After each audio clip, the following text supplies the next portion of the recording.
is a presentation of Fox Sports. We are Baltimore. We are Arizona.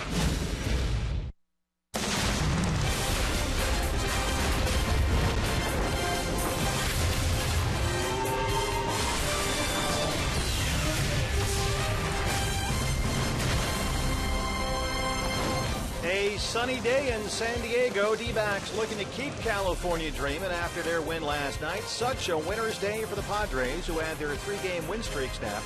And tonight, the Diamondbacks look to make it 2 wins in 2 games here and jump up to 2 games over 500 on this young season. It's D-backs baseball here on Fox Sports Arizona.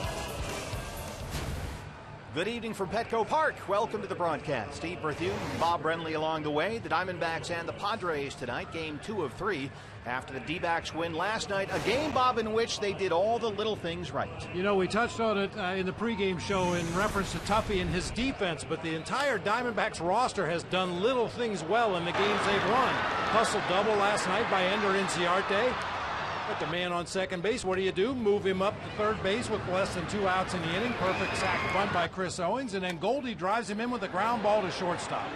I mean, that's the very definition of manufacturing a run right there, and to go along with it, they made some great defensive plays. Everybody very alert, very heads up. Tremendous throw by Ender Inciarte to get Matt Kemp at third base. Got to do all those little things well. This is not the kind of team that can just go out and slug with the opposition. The pitching matchup in the ball game tonight, Odrisamer Despaigne for the Padres. He's taking the rotation spot at the injured Ian Kennedy. And Jeremy Hellickson, his second game for the D-backs, went only 4 1/3 in his debut last week against the Giants. And we might as well use the word now because you'll hear it throughout the telecast. He tends to nibble a little bit too much around the edges of the zone. Pitching in this big ballpark, he needs to be very aggressive against the Padres tonight. And as always, Chip Hale looking for some length out of his starting pitcher for the ball game. Coming up next, Jody talks to Chip Hale about exactly what the Diamondbacks need from their starter tonight. And then his first pitch, the D-backs and the Padres from Petco Park.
Maybe get somebody out with the first 3 pitches instead of going 3-2 and trying to strike a guy out. Let's see if we can get him out with the first couple pitches. And that'll take them deeper into the game and give our bullpen a little rest.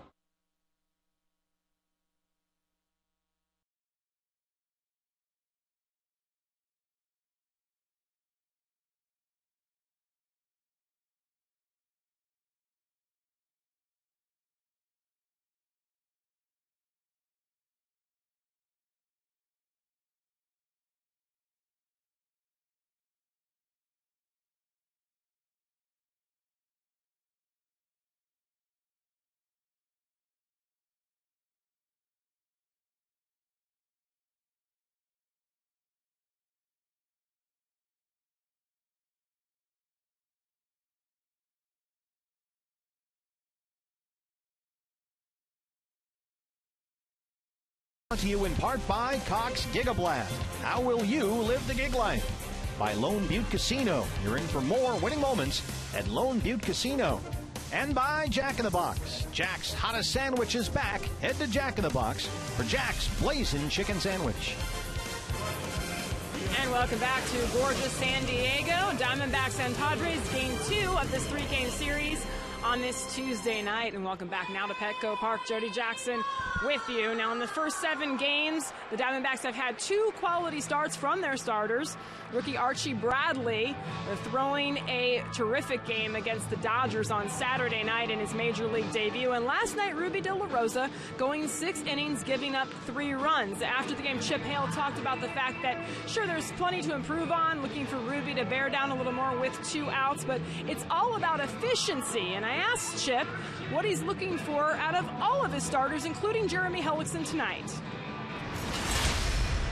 We're looking for in our starters for the next, month or so. We want to try to get early outs, early pitch outs. So maybe get somebody out with the first 3 pitches instead of going 3-2 and trying to strike a guy out. Let's see if we can get him out with the first couple pitches, and that'll take them deeper into the game and give our bullpen a little rest. Well, the bullpen has been very solid as well, with Jeremy Hellickson hoping to go out there and go deeper into the game than the 4 2/3 we saw from him at Chase Field in his Diamondbacks debut. Plenty to come here. First pitch coming your way, and the Diamondbacks offense looks to stay hot, coming off Ender Inciarte's 4 RBI night. He's not in the lineup today, hoping maybe to make an impact off the bench, but the rest of the lineup looking to put up some runs.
Padres, 7 wins in their last 11 games at Petco Park, set for game 2 of this 3-game series.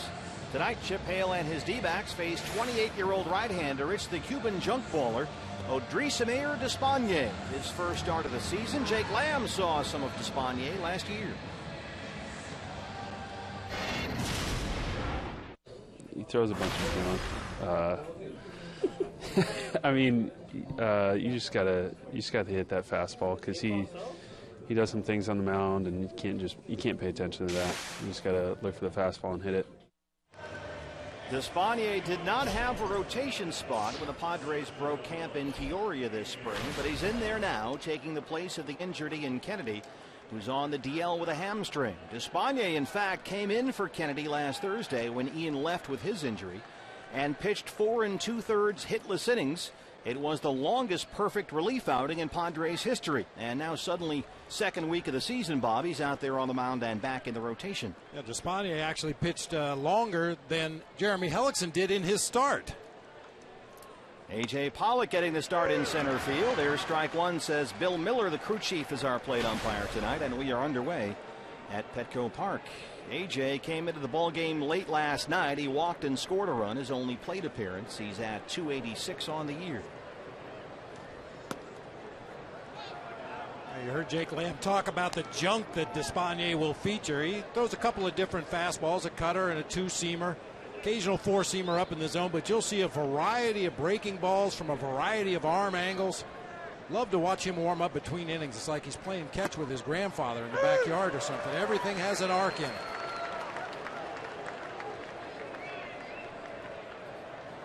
He'll throw everything but the rosin bag up there.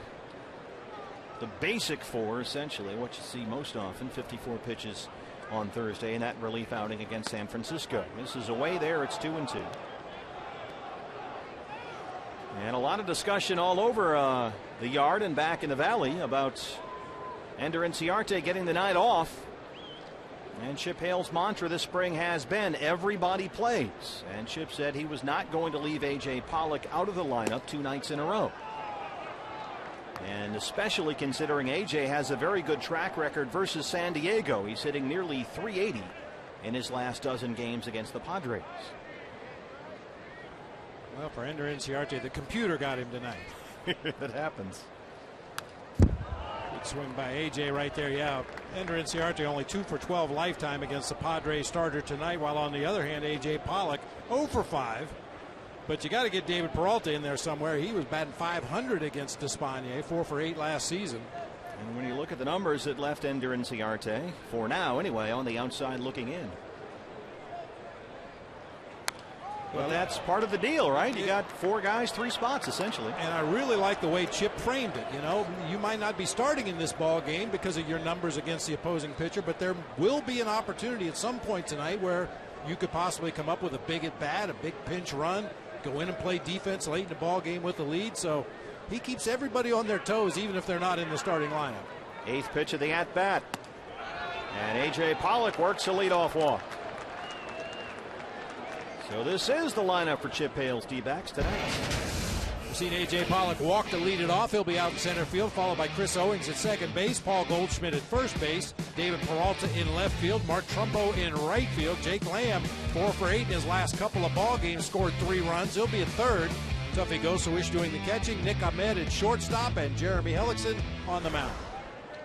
Chris Owings back in the 2-hole for the second night in a row. He was at shortstop last night, second base tonight. Hyde, Chopper, Middlebrooks has no play. And the first 2 have reached for the D-backs against Despaigne. That one just kind of died right behind the mound. And it's hard to say whether he would have had a play on Chris Owings over there at first base. He really got out of the box quickly on that off-balance swing. Middlebrooks tried to rush it and lost the handle. We'll wait for a ruling on that. They put an error up on the board, so a walk for Pollock. E5 Owings. 2 on, nobody out for Goldie. Paul Goldschmidt at .333 to begin the year. 7 RBIs in 7 games.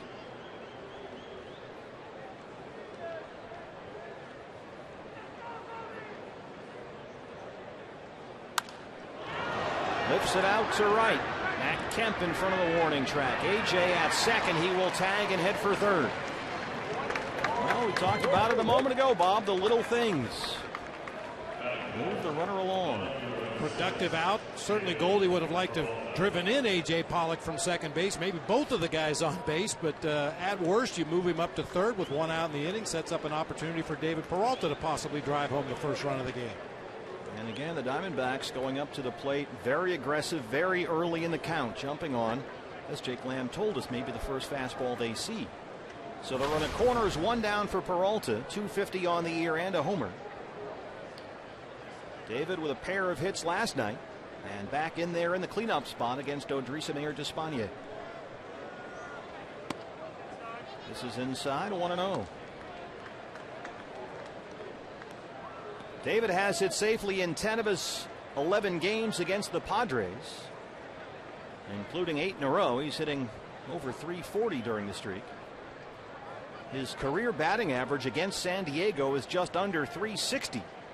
And so that's one reason why he's in there. But sure enough, he hits it right to Alonso, and they double off Owens, and Despaignet's out of the mess.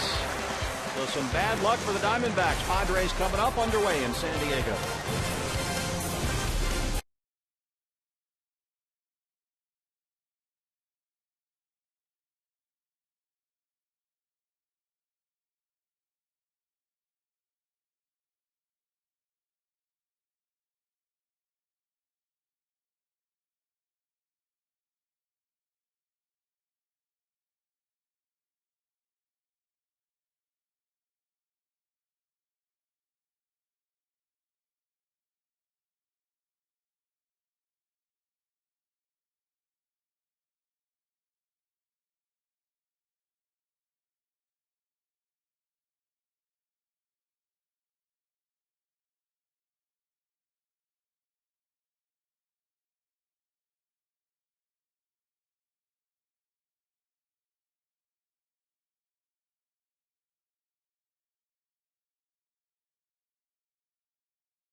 That is crew chief and plate umpire Bill Miller, and a long discussion between innings there, BB, with Bud Black. Well, not really sure exactly what it was all about. At one point, Bud Black, kind of held his hand up like he was talking about a glove. Just speculating here. Jeremy Hellickson has that gold band on the back of his wrist on his glove, and occasionally even up here in the press box we can see some reflection off of that gold band on the back of his glove. So not really quite sure what that was all about, but looks like we're ready to play ball again. Something with the glove or perhaps the sleeves on Odrisamer Despaigne. In any case, we're set to get underway in the home half of the first. Will Myers will lead it off for the Padres. He's at .273 on the year and 4 RBIs.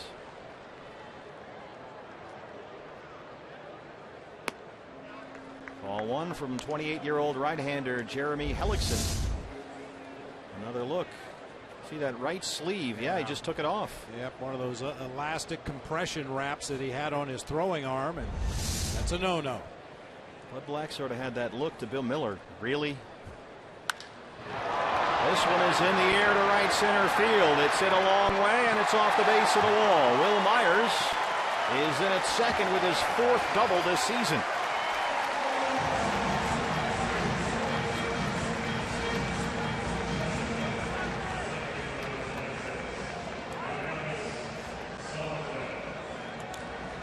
Jeremy Hellickson, his 2nd start as a Diamondback, his 1st career appearance at Petco Park, and he's already got a man in scoring position. Now Myers doubled and scored ahead of the Matt Kemp single in the 8th inning of the ball game last night. Almost an identical location out there in that gap in right center.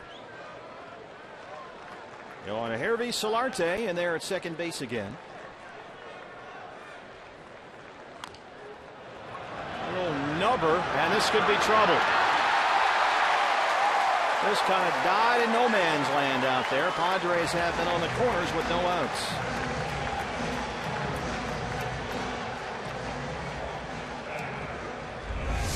Looked like Jeremy Hellickson laid off that ball a little bit, expecting somebody on the right side to make the play. At the last instant, he looked up and saw how far away Chris Owens was and tried to shovel it onto Goldie, but never did have control of that baseball. That'll go as an infield hit.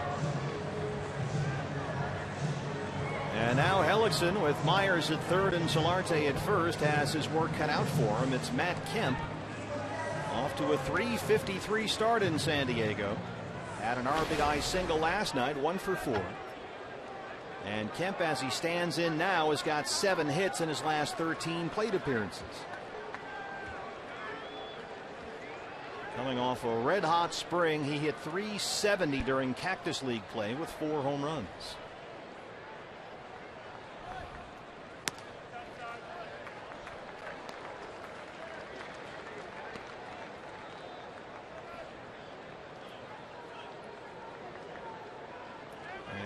And would have liked a better result in his D-backs debut. He pitched last Wednesday's game against the Giants at Chase Field, did not survive the 5th, and he's in immediate trouble in the 1st.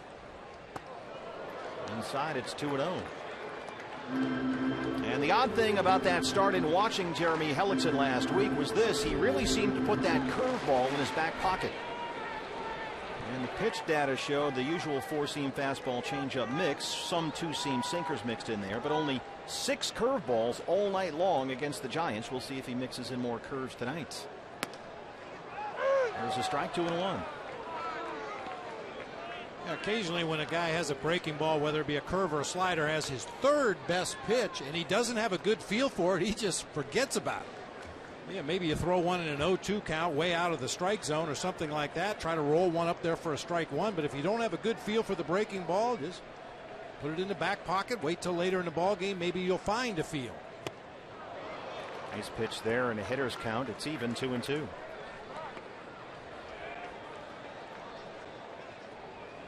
And Jeremy said after pitching on his 28th birthday last week, he felt really good out there, but just had no command of anything. And that would speak to the reason why we saw so few curveballs. If he's going to be effective out there, he has to have good command, has to put pitches where he wants them. Kemp reaches down and pokes it up the middle.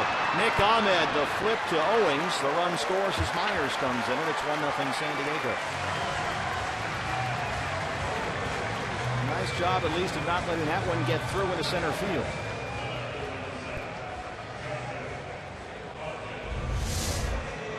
Looked like a base hit into center off the bat. Runners at 1st and 3rd, but Nick Ahmed closes ground quickly. The backhanded shovel toss on to Chris Owings for the force at 2nd.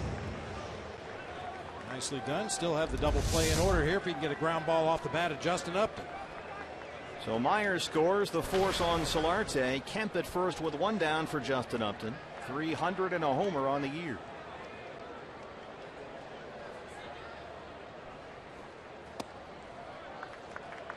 Upton singled in his final at bat last night in the series opener. He was 1 for 4. He also struck out twice. He has hit safely in every game this season.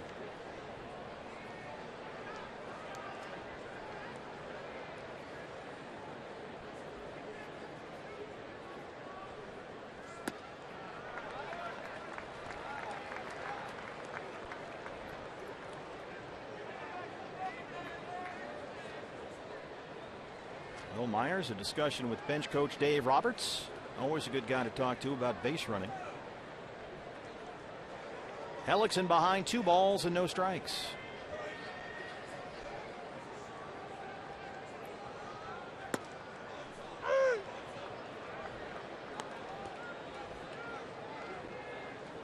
Not like Justin Upton to just stand there and take a 2-0 fastball right down the middle of the plate. Occasionally, if a pitcher has a reputation of being a nibbler, guys will be more patient in those hitters' counts. That looked like a very hittable fastball right there, 2-0. Makes a big cut at the 2-1. There's the changeup. 2 balls and 2 strikes. That is a big swing and miss pitch for Jeremy. A great location, great speed. Right around 8 to 10 miles per hour slower than his fastball. That's about the split you usually want on your straight changeup.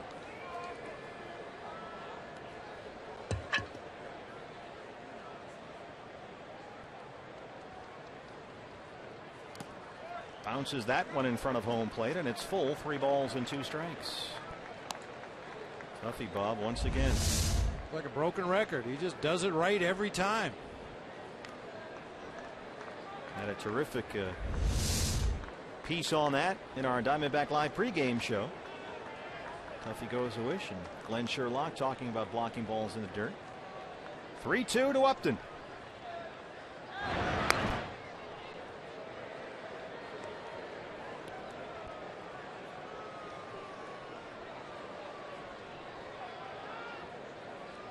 fact, our Fox Sports Arizona crew filmed a number of those instructional segments that we'll feature for you over the course of the season. So stay tuned for that on the Diamondbacks live pregame show. D back to basics. There goes Kemp. That one is fouled off. Let's take a look at Bud Black's lineup for the San Diego Padres.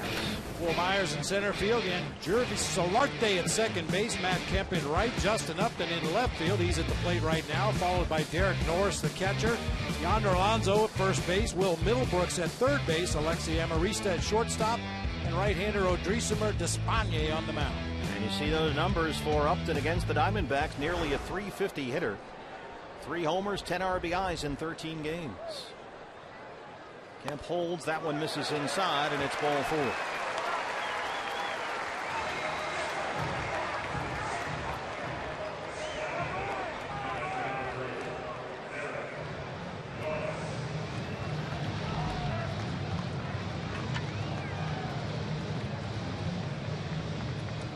Two on, 1 out for the catcher. It's Derek Norris. Kemp at second, Upton at first. Norris hitless last night. He was 0 for 4.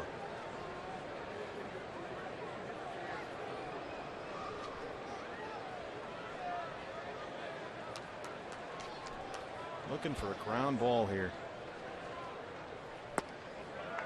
This is away. 1 ball and no strikes. Last night, just the second time this season Norris has started the game and gone hitless. He's at .276 on the year. An all-star last year with the Oakland Athletics. Traded to San Diego just before Christmas last year. Part of the wave of talent brought in here by new GM A.J. Preller. 10 trades involving 38 different players. He signed 4 free agents, and the Padres have a whole new ball club in 2015.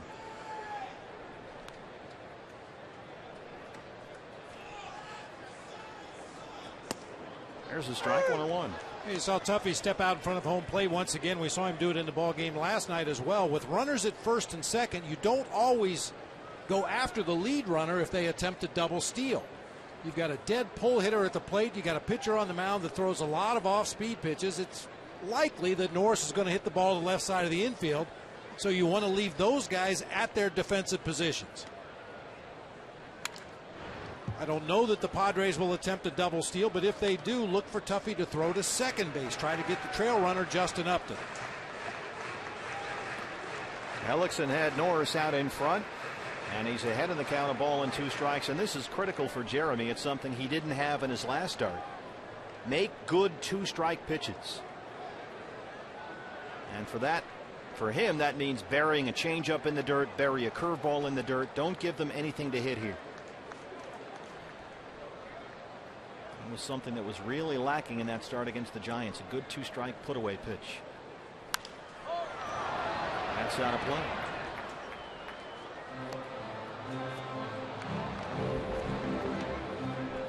Well, for a guy that has a reputation of being a nibbler, you would expect him to do that on 0-2, 1-2 counts when he's ahead. Scoot it out on the corners, down around the knees, or elevate a fastball. I mean, if you nibble all the time, it should be easy on 0-2, 1-2. Yeah, that count and this count is just tailor-made for that kind of thing. Get somebody to chase and expand the zone. Hellickson about to throw his 20th pitch of this inning. He's still got just 1 out. And the Padres have a run in. Myers doubled to lead it off. Solarte, a little dribbler that went for a base hit. It was first and third. Kemp grounded into a force out that brought home Myers for the run. A walk to Upton, and now it's 1-2 on Derek Norris.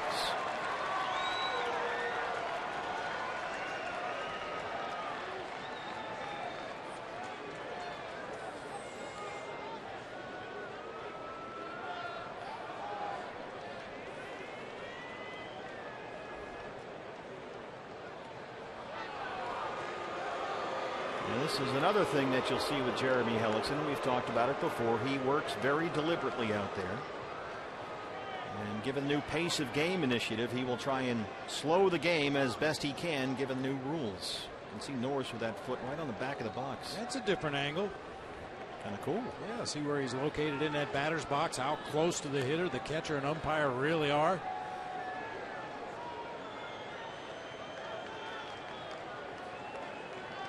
just inside that back line of the batter's box.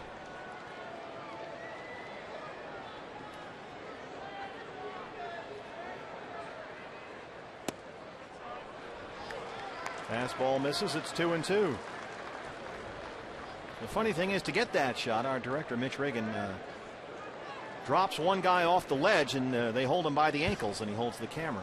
It's amazing how steady he can hold it when he's hanging like that. Those camera guys are brave. They are. 20 pitches for Hellickson, just 11 strikes.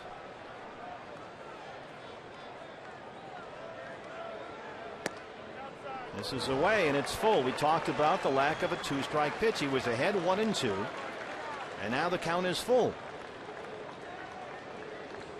The ability to put hitters away with 2 strikes, and a good hitter on deck in Yonder Alonso, who homered last night.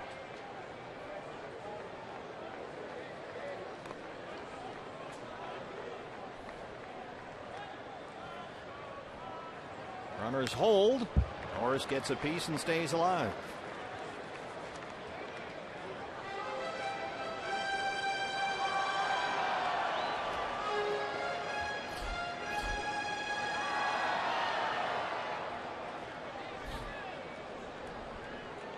Jeremy said after last week's start that he probably threw just a handful of pitches that were where he wanted them to be.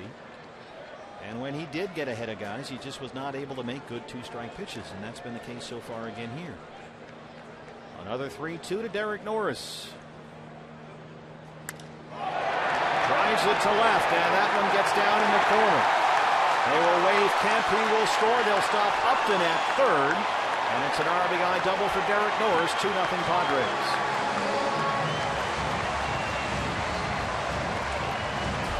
San Diego so far, 3 hits and a walk against Jeremy Hellickson in the first. Well, he had the at-bat in his favor, but ultimately worked it back to a full count, throws a changeup, and of course by now Derek Norris has seen a few of those changeups, had a little better swing on it that time, and drives in a run with that double down in the corner. Mike Harkey.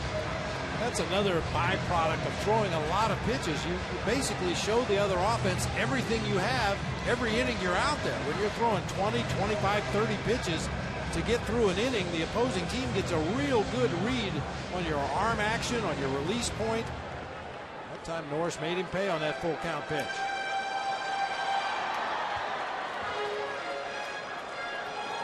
And he's moving in a bigger mess here. 2-0 now. Upton at third and Norris at second. Still just 1 out, and here is Yonder Alonso. Alonso at .360 on the year. Tough to keep him off the bases right now. I got to believe they're going to pitch him extremely careful right here because of this partly. Monday, a long home run just to the right of straightaway center field. Only 3 previous at-bats for Alonso against Hellickson. He's 1 for 3. The guy in the on-deck circle, however, Will Middlebrooks, 1 for 12 lifetime against Hellickson. So I expect him to pitch carefully here. First base open, right to Goldie. Thinks about coming home, but concedes the run as Upton scores. They get the second out, but San Diego gets its third run.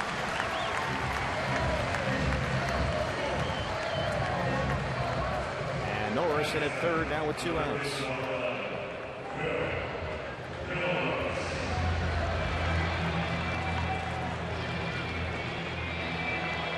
Brings up the third baseman. This is Will Middlebrooks, the former Boston Red Sox, .233 and a homer. Hitless in last night's series opener, although he did walk and score a run.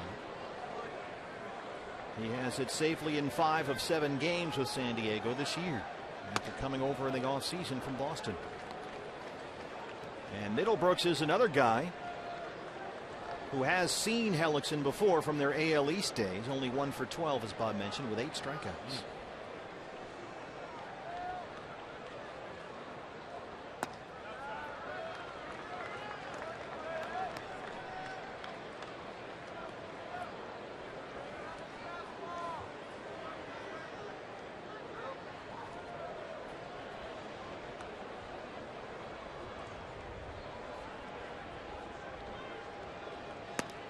Two-0 is in there for a strike.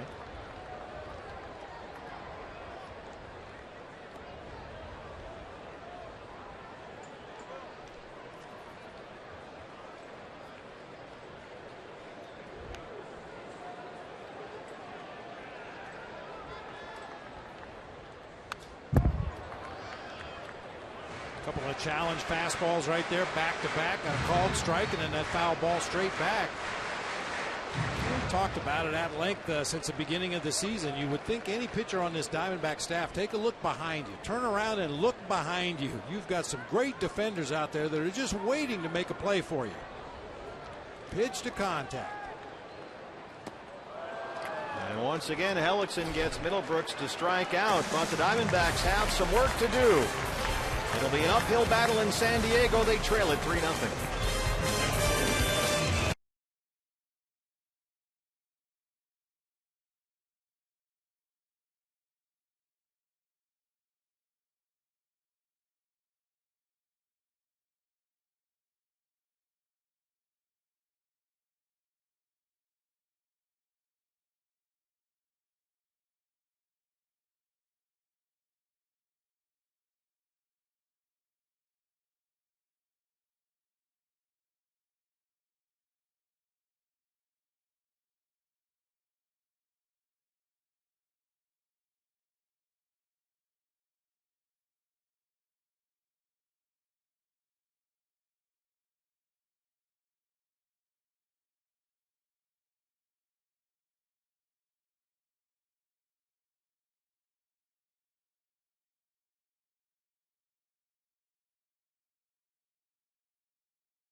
More specifically, the right sleeve of Odrisamer Despaigne. Yeah, he was wearing one of those elastic compression wraps there. You see him putting it on before the ball game on his throwing arm. And obviously nothing on the left arm, and that's a no-no. If you put one on both arms, it looks like sleeves, you could get away with it. Or if you put long sleeves on over the elastic sleeve, you could pitch with it, but you can't just go out there bare-armed with a brace on your right arm. It's all in the details. Yes, it is. Mark Trumbo leads off the Arizona second. Trumbo, Lamb, Gozowich, 5, 6, and 7. Ian Kennedy. This is his turn in the rotation, but Ian is on the DL right now with a hamstring situation. And so Despaigne, as we mentioned, who did not break camp in the rotation, gets the start. And he jumps ahead of Trumbo, 0-2. Mark has started 6 games for the Diamondbacks this year. He's hit safely in 5 of them, including his last 3 in a row. He's at .292. Last night, his second straight 2-hit game. Knocks it over to the right side. Alonso takes it himself, playing well off the bag with plenty of time to get Trumbo, and that's the first out. Odrisamer Despaigne, it's a young career for this 28-year-old Cuban. And he did well against the Diamondbacks last season, 4 starts, a .296 ERA. He was especially tough on the D-backs at Petco Park last year.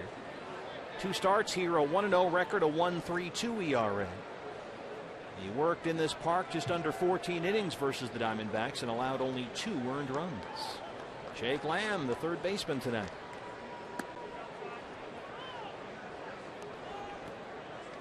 He's got a little Livan Hernandez in him. You know, he's got a little craftiness funk to his delivery, his craftiness. He changes arm angles. Occasionally he'll sneak a fastball in there at 88 and break a guy's bat.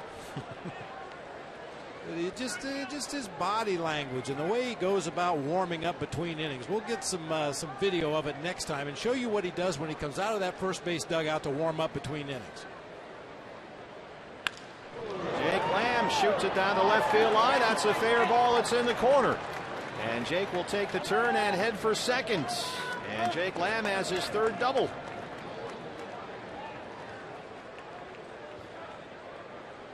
What are you wearing, Jake, from the D-backs?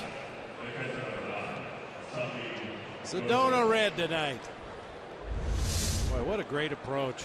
Fastball tailing away from him, probably off of the outside corner, but drives it down there for Justin Upton in the left field corner. A one-out double. Brings up Tuffy Gozuish.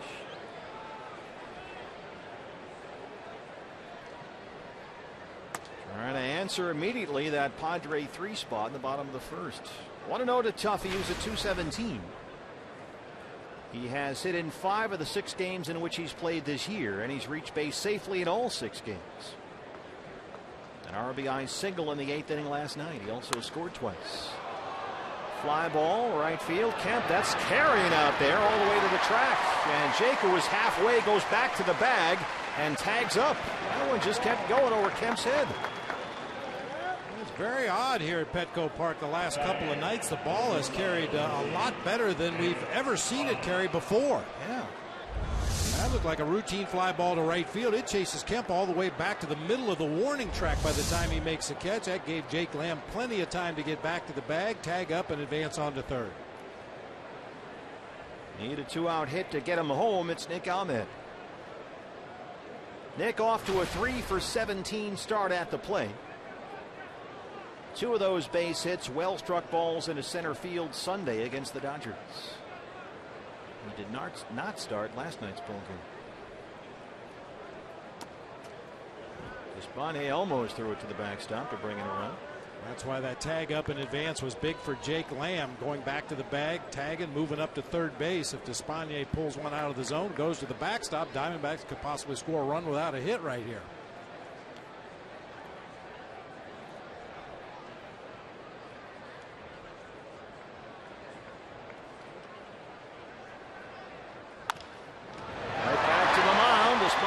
Jumps up, little underhand toss to Alonso, and he strands the one-out double. Bottom 2 coming up. D-backs trail at 3-0.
Customize your own ticket pack this season with the D-backs 4-game mini plan. Choose from the biggest matchups, holiday games, or great giveaway days like the Paul Goldschmidt Cap coming up April 25th, courtesy of Sanderson Ford. You can choose any 4 games online at dbacks.com.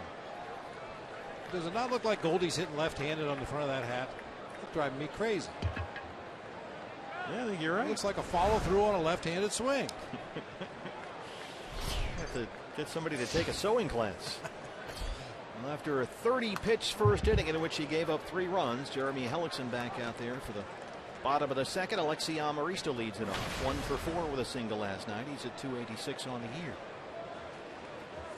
Amarista has it safely in 3 of his last 4 games. The shortest player in baseball at 5'6". Did you ever play against Freddie Patek? That was before your time. That was before my time. I watched Freddie Patek play when he was in the minor leagues. Oh, yeah. Buddy Biancalana was another guy that was just a whisper of a man. Great short Royal shortstops. Yeah. Through the whole segment. 0-2.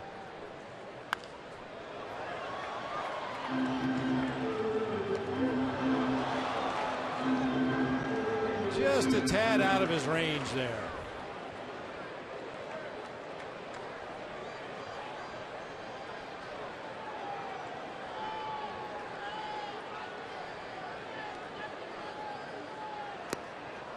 Fans at that point in the dirt. Hellickson gets his second strikeout.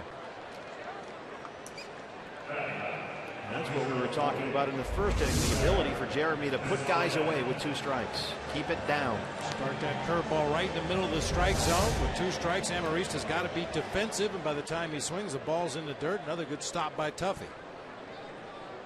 It's the pitcher, Odrisamer Despaigne.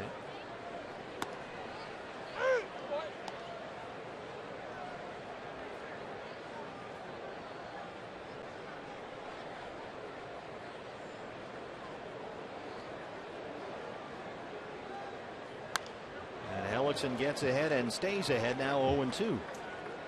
And Chip Halen, looking back at Jeremy's D-backs debut last week, said he didn't think any of Hellickson's location was very good, saw that the ball was up with 2 strikes, which is a death knell for Jeremy in there. As we've discussed, he's effective putting guys away by burying that changeup and curveball right there. Sure enough, it works. So 3 straight strikeouts now for Jeremy, 2 down in the second. Very similar to the strikeout pitch to Amarista. Breaking ball that started in the middle of the zone, ended up in the dirt.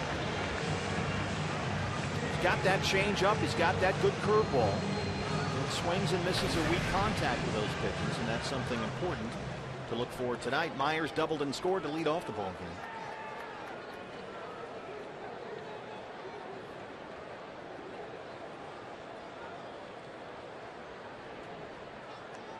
He had a pair of hits in the leadoff spot last night, a single, a double. He scored twice. And again, Hellickson jumps ahead 0-1. This is more like it.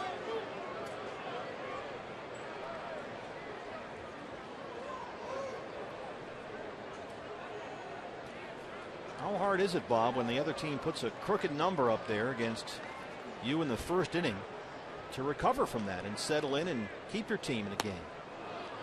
Well, for some guys, it's extremely difficult, and if Chip Hale believed Hellickson was that kind of a guy, he probably would have had some activity in the bullpen in the first inning as that pitch count started to climb up there. But showing some confidence here, he thinks he can find it, keep his team in the ball game, and hold it to a 3-run lead.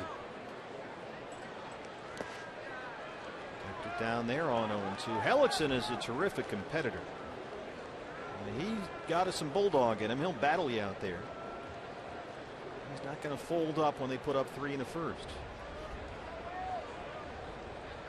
A 30-pitch first. It's right now a 10-pitch second. And 1-2 on Myers. Just inside there, it's even 2 balls and 2 strikes. These are 2 former American League Rookies of the Year, both with the Tampa Bay Rays. Hellickson in 2011. Myers 2 seasons ago. Bouncer to third. Tough hop for Jake Lamb. Sets and throws, and Hellickson responds with a 1-2-3 second. To the third. D-backs trail at 3-zip.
With you, the Diamondbacks looking to get some offense going here against the Padres. A.J. Pollock set to bat second in this inning, and amid the outfield shuffling, Ender and Ciarte with a big night last night. A.J. told me, we're all putting our egos aside right now, doing what's best for the team.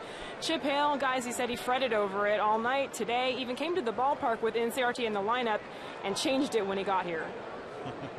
He's admitted to some sleepless nights. Yeah. Jeremy Hellickson leads off the Arizona third.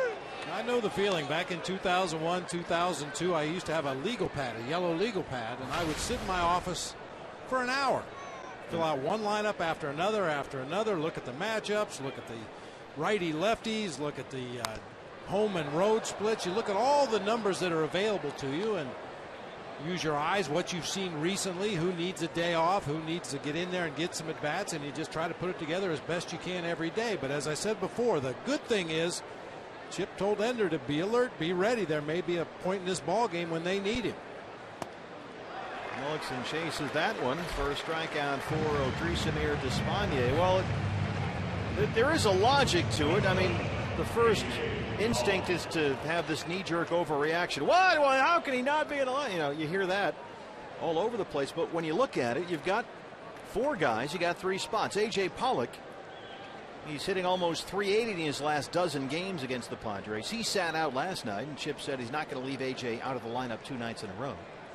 You got to have Trumbo in there. He's your thumper, and he's off to a great start. There's strike one.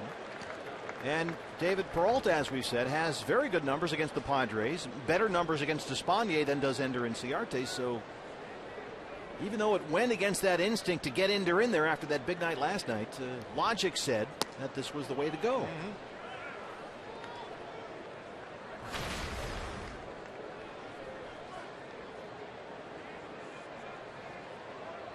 Chip said, these four guys are making it very difficult on him. And he'll admit that there's a hot hand factor involved. They need to give the guy who's hot an extra start or two in a row here and there. But, he said they like A.J. a lot. They like Peralta a lot. They love Trumbo. Obviously, Ender's had a sensational start, and it's just hard to get them all in there. Maybe against a pitcher like Despaigne, who throws so many off-speed pitches. He isn't really a hard thrower. He doesn't challenge a lot. Amarista. Perhaps Chip just felt that this was a tough matchup for Ender and Ciarte. Now against Andrew Cashner last night, throwing a lot of fastballs in the mid to upper 90s. Ender was all over him. But maybe the junk baller gives him some trouble. You have to use your eyes. Take a look at our T-Mobile game-changing player. Well, this was a no-brainer last night. Ender and Ciarte, what a night. He did everything. Yeah, we didn't stay up all night to figure out the game-changing player. That was easy. Didn't take an hour on the legal pad? No. 2 down for Chris Owings. Reached on an error his first time.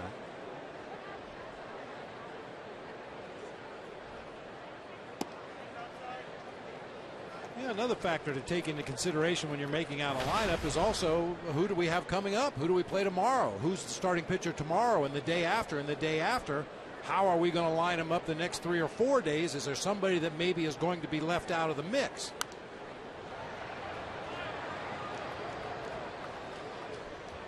Not easy just writing names in, is it? Yeah. It is a little bit easier for Chip this year because he has some versatility. He has some guys that can play multiple positions. Has guys that can play all over the outfield, all 3 spots. So it's a little easier to mix and match than perhaps years past. Buckled CO a bit. It's a ball and 2 strikes. Nobody promised it was going to be easy. He has done a terrific job so far. Even the Padres guys, the broadcast crew, were commenting, boy, there's a different energy about your team this year. Things, you guys look like you're going to be fun this year. Things seem different. So that's even apparent to the opposition. I'm going to get my hair cut like Peralta at some point. I wish I could. You could do kind of an inverse of that. Grow it out on the sides. Yeah, there you go. Owings chases a bad one. Second strikeout for Despaigne, who's got a 3-0 lead.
Diamondbacks baseball on Fox Sports Arizona is brought to you in part by your Valley Honda dealers, where you'll get more standard features for less money.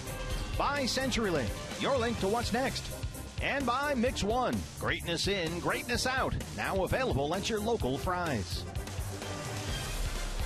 Staying classy in San Diego, D-back nation here. A rough first for Jeremy Hellickson, a 30-pitch first inning for the Diamondback right-hander. Padres got 3, but Hellickson has settled in.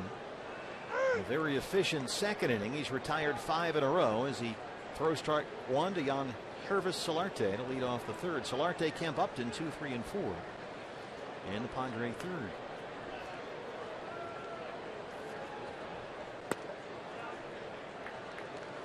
On Hervis Solarte, another start for Solarte at second base. He continues to play, and the slumping Jed Jerko continues to not play.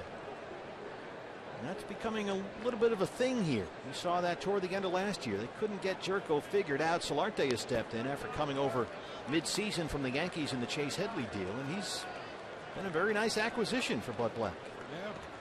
Padres are hoping that Jerko doesn't follow that Dan Uggla career path, burst on the scene, have some big years, sign a contract, and then disappear. It's funny because that's been the comp. He's kind of a short, stocky guy, a power-hitting second baseman. And Jerko's just kind of fallen off the planet. In the meantime, Solarte, well, he had 2 RBI hits last night. A double in the third, a single in the fifth, both with 2 outs. And a 3-hit game of the Padres win over the Giants on Saturday at Petco Park. And Hellickson throws strike 1 and then walks him to lead off the third. His second walk. Boy, a moment. Let's take a look at our Valley Honda keys to the game. Take a big bite of the strike zone. Instead of nibbling around the edges, throw it over the white part of the plate, make them put the ball in play, and take your chances. You cannot defend against the base on balls. You're going to put yourself in a lot of hitters' counts. Just take a big bite of that strike zone. Not too big when Kemp is up there. Another RBI fielder's choice and scored a run his first time.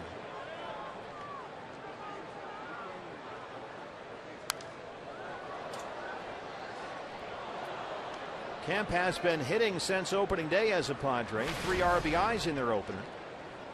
And 5 hits through his first 3 games. He's in there at just over 340 on the year. And he has always been a quick starter, Matt Kemp. He's got a .319 career batting average in April. That is second best among all active players, behind only Miguel Cabrera. A ball and a strike. Probably a little more impressive for Cabrera because his early months of the season are occasionally snowed on. It's not L.A. or San Diego. Right. Matt Kemp has always had good weather to work with early in the season on his home parks. Detroit in April is so lovely. Lovely. Solarte at first. Talked a moment ago about how good Solarte has been.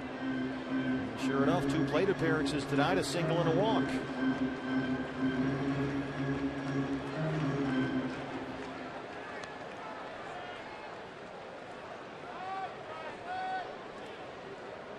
the meantime, Jerko has really slumped. He's off to a 3 for 21 start and has been sitting lately for Bud Black. 50 pitches now for Hellickson, 30 strikes, 1 and 2 to Matt Kemp.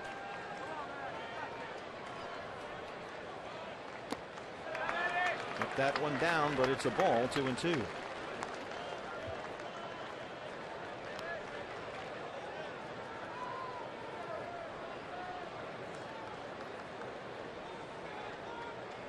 Kemp, the RBI single last night. He was 1 for 4.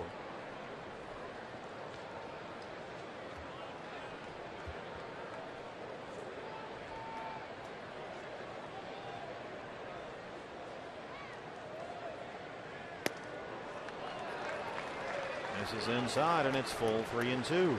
Laboring again in the second, or the third, pardon me, after a quick second. He had retired 5 straight coming into this inning.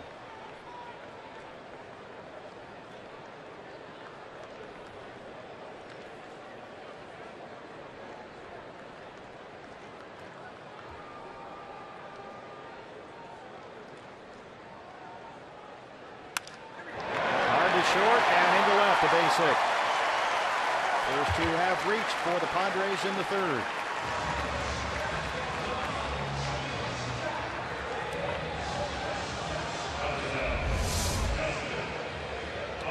Predictable counts, 3-2. Gets a fastball in the middle of the plate, finds that hole on the left side of the infield. You mentioned that the lack of a put-away pitch, whatever it is, the straight changeup, the breaking ball, a well-placed fastball. Got to have something to go to in those 2-strike counts to end the at-bat more quickly instead of constantly going to a full count. Justin Upton, 2 on, nobody out. He walked and scored his first time.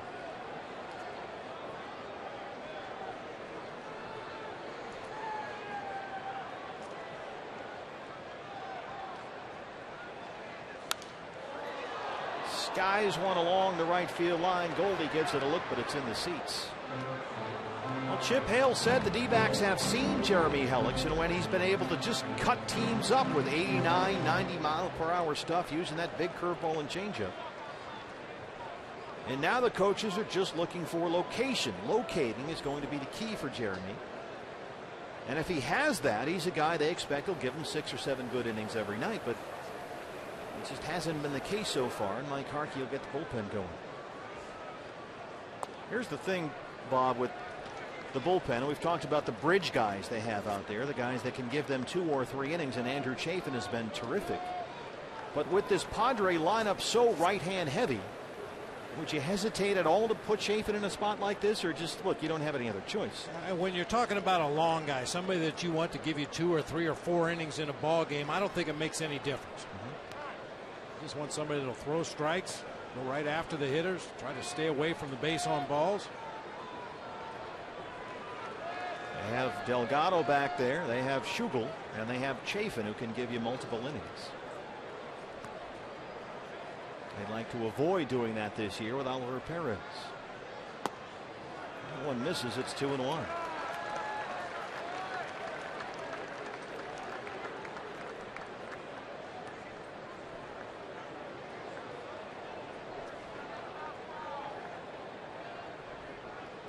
Solarte at second, Kemp at first. Looks like Randall Delgado will start throwing in the Diamondback bullpen.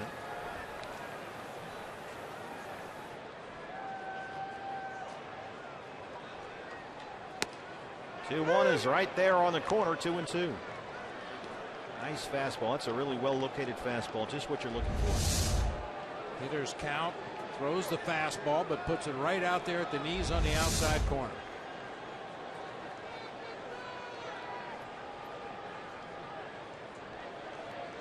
Now can he come up with a 2-strike pitch and keep it down? Strike 3. 4th strikeout for Hellickson. That's a big one. 1 down in the third. Justin Upton thought that might have been a little low. Maybe one of the red seams caught the bottom of the kneecaps. Close enough. So 1 away. Here's Norris, an RBI double his first time up. Double play candidate if Hellickson can keep that ball down there where he did in that at bat by Justin Upton. Everything at the knees. On ball would be enormous here. And early in the count, preferably. Like that. Lamb at third. Tough play. He's got 1 throw. They get Norris at first. Solarte and Kemp move up, 2 down. It was close over there. Yeah, tough play right there for Jake. It looked like he had thoughts about charging the ball hard, fielding it on the short hop and going right to the bag, but couldn't quite get to the spot quickly enough. Has to back up. And only his strong arm from behind the bag at third was able to get that out at first base. Right there, he retreated a couple of steps and then really has to fire it across the diamond in time to get the slow-footed Norris. Looks like the call is correct at first base by Adrian Johnson, just by a hair. So second and third, 2 down. Yonder Alonso. An RBI ground out his first time.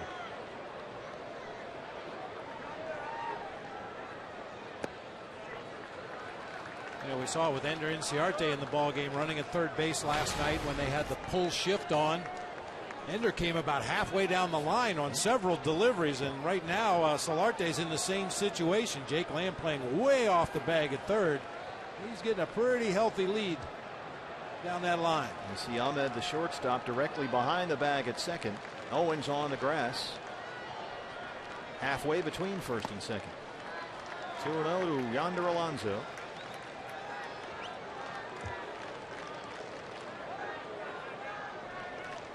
.35 strikes, 26 balls for Jeremy Hellickson.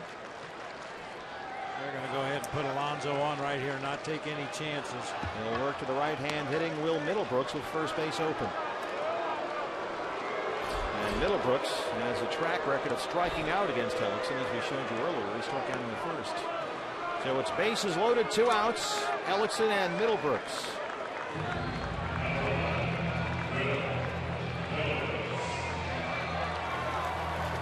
Randall Delgado.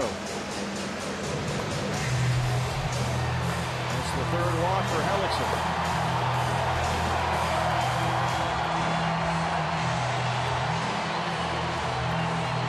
Brooks had a big spring for the Padres after coming over from Boston. He hit better than .350 in the Cactus League, and he's got good power. Solarte, the runner, at third. Kemp at second, and Alonso aboard at first. Strike one.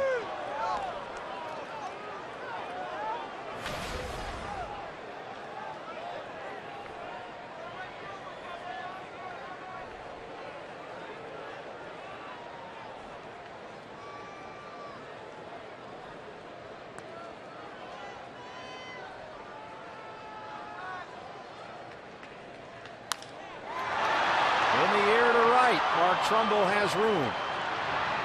And Jeremy Hellickson leaves the bases loaded. Through 3, it's still a 3-0 Padre lead.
Despaigne, and the way he goes about his warm-ups between innings, it looks like he's pitching in a beer league or something. He doesn't even take a wind-up. He just flips a few of them in there toward home plate, looking up in the stands. Just nice and easy. Warm-ups? You want to talk about warm-ups? Warm-ups? Warm-ups. He's not even pitching. He's just throwing. Just playing catch with the catcher, and when everybody's ready to go, they throw it down to second base, and we play ball. Well, it's working. He's retired 5 in a row as Goldie leads off the 4th. Goldie flying out his first time. Goldschmidt, Peralta, Trumbo, 3, 4, and 5. D-backs have been out hit 4-1. They trail at 3-0.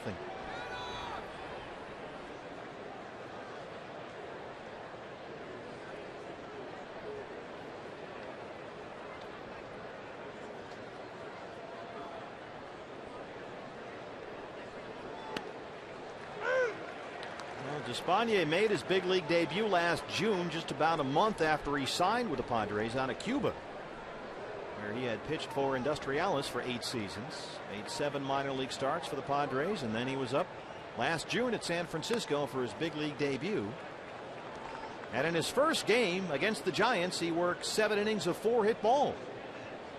And his second career start came 6 days after that. It was a 2-1 win over the Diamondbacks here at Petco Park. Big cut by Goldie, 2 balls and 2 strikes.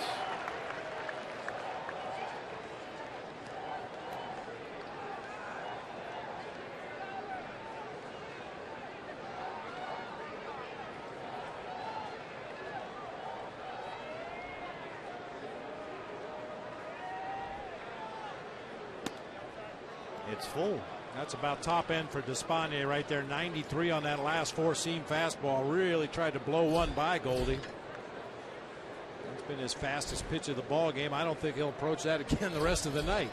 He does have a really slow, loopy curveball that'll drop in there occasionally, about 67 or so on the radar gun. You might see that once or twice. A whole bunch of stuff. Changeup, curveball, slow curveball, slider, 4-seam, 2-seam, cutter. Kitchen sink. Anything that pops into his mind in the middle of his windup. 3-2 pitch to Goldie. Jam shot pop up right side. And Solarte has it. That's 6 in a row retired by Despaigne. Talking about Despaigne and his many arm angles, many deliveries. You see the way low 3/4 on the far left, a little loopy breaking ball in the outside corner. A little bit higher arm angle that time. Drops it in there, off the body sinker, if you will. And then this one is almost completely sidearm. Look at the movement on that one as it gets in to the hitting zone. Peralta, they like the track record, and David is in there. Batting cleanup. He lined into a double play to end the first. Some bad luck. That one got him as he squares to bunt. The shift was on. Peralta squared. Maybe thinking about bunting away from the shift. Let's see if we can find out where that one got him. Red Black trying to answer the right phone. It looked like it hit him on the back leg with the initial look there. Squared around the bunt to try to take advantage of that exaggerated shift. Yeah, he got away with one there. You saw where that left foot was? Right on the inside of the knee. Well, the left foot was actually out of the batter's box. You're not supposed to be able to do that. No.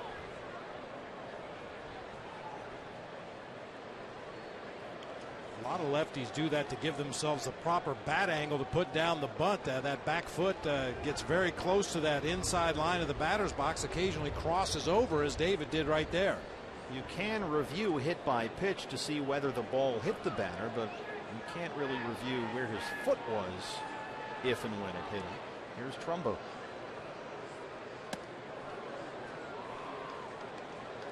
That one might have David limping around a while, right on the inside part of that knee. Trumbo grounded out his first time.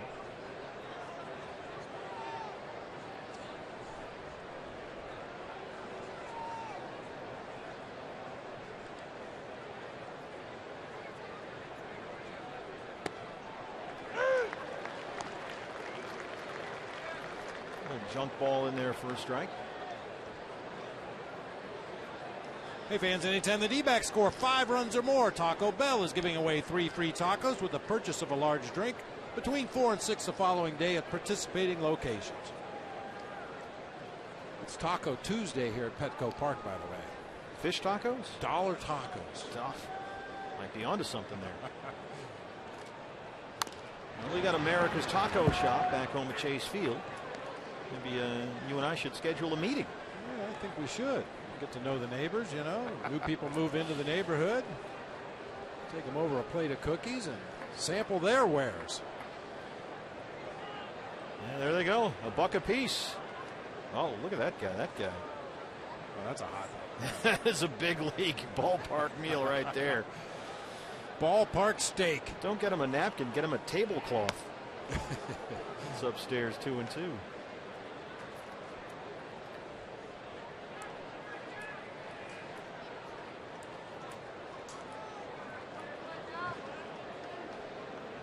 And then finish it off with some cotton candy.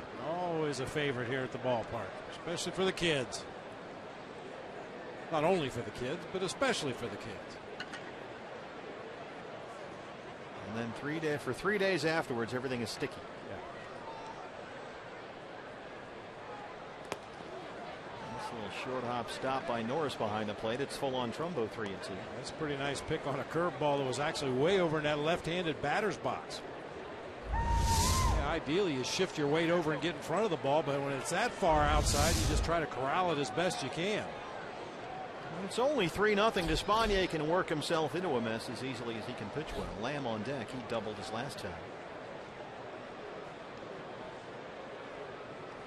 Full count. Drives it to left center field, and he gives it a ride. That gets down and one hops the wall. Peralta being waved home by Andy Green. He will score. It's an RBI double for Mark Trumbo.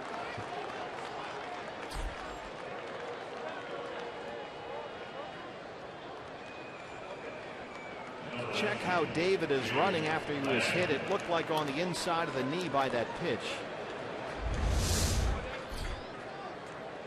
Good to see Mark Trumbo getting that ball in the air to the gap in left center field. Short hops the wall out there. And David Peralta lost his footing just a little bit right there coming around third base. And after getting hit by that pitch on the inside of the knee, that couldn't have felt too good. Diamondbacks on the board. Just their second hit, first double for Mark. Usually he stretches them out into triples. Jake Lamb doubled his first time.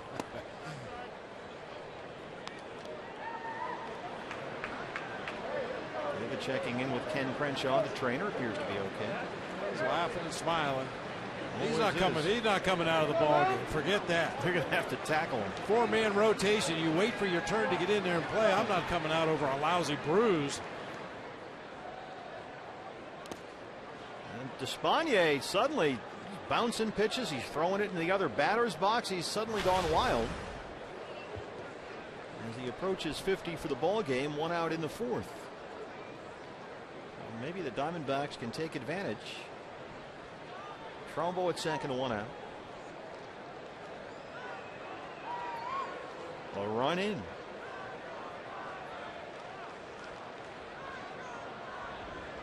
You heard Jake say, tell us about Despaigne. Well, he's a junk baller. He's got to wait for something semi-straight to hit.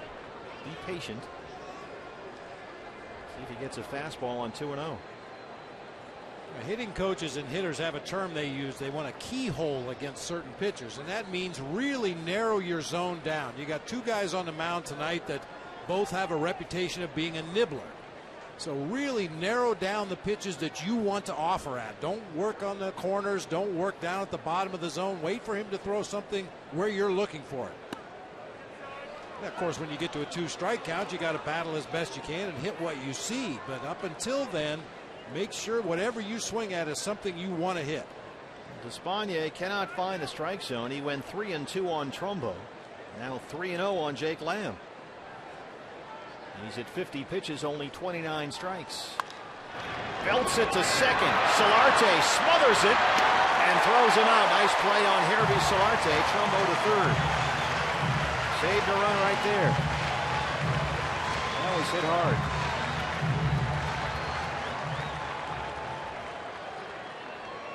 That one was through into center field for an RBI base hit. Looked like the infield grass really gobbled that one up. Hit right at the edge of the mound and stayed down through the grass, giving Solarte enough time to get there and make a nice backhanded play. Yeah, that's a sure run. And he turns it into an out. On Hervey Solarte continues to play well for the Padres. So Trumbo at third, 2 down for Tuffy. Flied out to right his first time.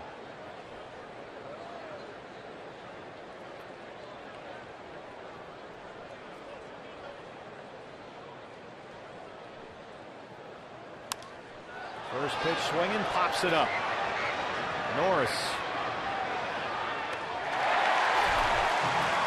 And they strand Trumbo at third base, but the Diamondbacks get a run on Mark's first double this year. He delivers David Peralta.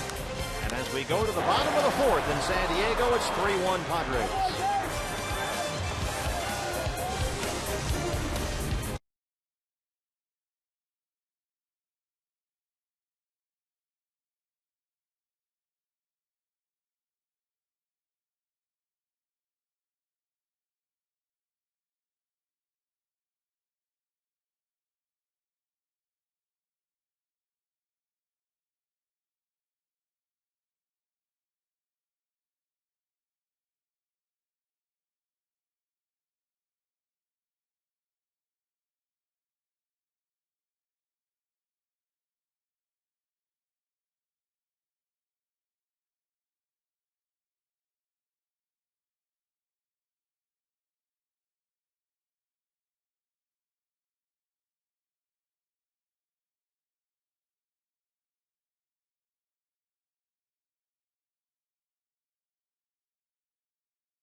Sports Arizona Fan Express, presented by Cox Communications, is ready to take you to a D-backs game. Stop by this month's participating Cox Solution Store at the Tempe Marketplace, and you can enter to win your chance to get 2 seats on the Fan Express bus. You will receive round-trip transport to the D-backs game on May 9th. For more information, visit foxsportsarizona.com and get on the bus, Gus, and we'll see you at the ballpark. Arrive in style. Bottom 4 at Petco Park, Alexi Amarista and Jeremy Hellickson. Amarista, Despaigne, Myers 8-9-1. Shows bunt. Lamb crashes in from third, but that's a foul ball.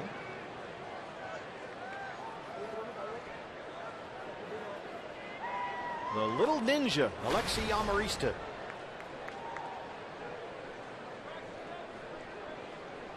Got an update from Reno, BB, coming up in a moment here. We got some good news for you. Following Phil Nevin's aces. We're, of course, in Phil Nevin territory here in San Diego. So we'll keep an eye on Phil's Reno Aces, the AAA team, playing the El Paso Chihuahuas, which is the Padres AAA affiliate. Convergence.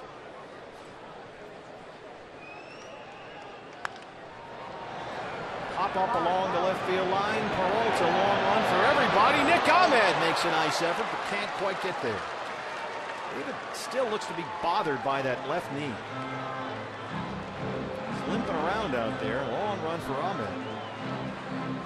A long run for everybody that's out there in that Bermuda Triangle no man's land. You just hope there's some form of communication. Everybody appears to be okay. Nick Ahmed went down to the ground, tried to make the sliding catch. I saw David grimacing a bit, limping just a bit there. 1-2 on Amarista. Little roller. Goldie got to hurry. And they get Hellickson covering, first out. The Reno Aces winners tonight in El Paso. 4-2. Vidal Nuno pitched another gem. Now look at the numbers there, bottom of your screen. El Nuno, which of course is Spanish for the Nuno. The Nuno. 2-0, 2-1-9 in 2 starts so far. 1 walk and 12 strikeouts. Great start for Vidal Nuno down there in Reno. Home runs by Dorn and Evans in that ball game. By the way, Yasmani Tomas 0 for 4. There's Owens at second. Let's go downstairs to Jody. Yeah, you mentioned Yasmani Tomas. Chip Hale told me today in the dugout that he's watching Tomas's at-bats every single day, and that some are good, some the pitcher gets the best of him. He said he's also playing good defense, though, down there. Peter O'Brien, he said, quote, is killing it offensively, batting .333, 2 doubles, a home run, 4 RBIs. Guys, he's playing left field and a little first. They're going to give him about a month, and in a month or so, they'll get him back at catcher, kind of to clear his mind and get him off to a good offensive start. I think that's a good call. He let Yasmani Tomas get 6-8 weeks, just quietly hit, play the outfield, just kind of settle in. Been a long time since he played baseball. I mean, you know, he was under the spotlight all spring long. Everybody wanted to see what the new guy could do, a big contract and everything. And even as he goes down to Reno, I'm sure he's drawing quite a bit of attention down there. Yeah, just let it all pass and just start playing baseball. And the Diamondbacks have admitted publicly they probably waited too long during spring training, keeping Yasmani Tomas at third. I think if they could do it again, they would pull him out of there and put him in the outfield, maybe a few weeks earlier than they did.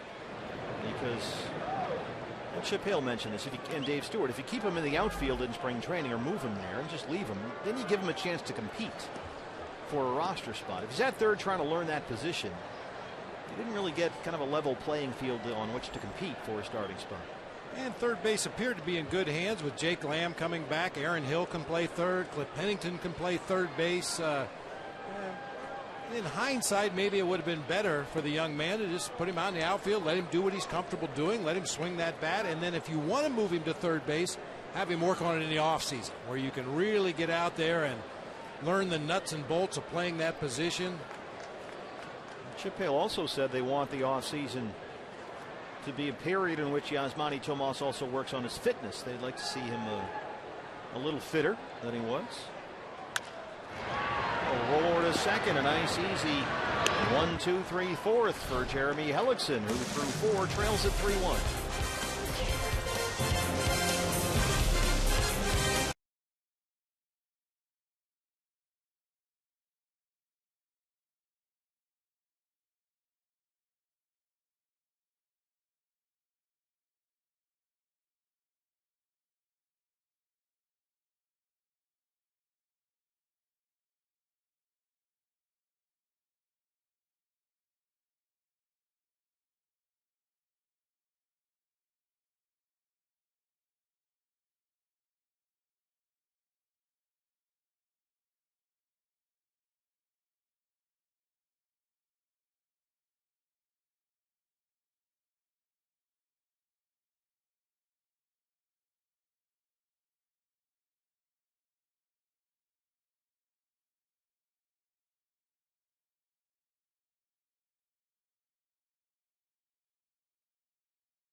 MLB on Fox Sports 1 returns with back-to-back AL East showdowns. It's the Orioles and the Red Sox, the Yankees and the Rays. Coverage starts 12:30 on America's home for baseball every Saturday. It's Fox Sports 1 and streaming live on Fox Sports Go.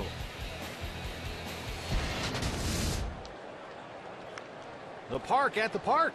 Sit out there just beyond right center field, right under the Tony Gwynn statue. Bring a blanket, watch the ball game. I think it's $5 to get in there, and you can just hang out and you can see most of the field from out there. Let the kids run around, tire themselves out.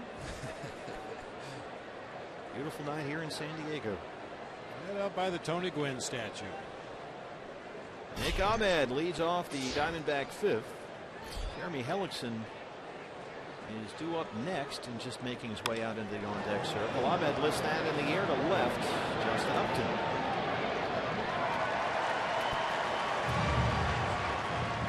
One pitch, one out for Odrisamer Despaigne.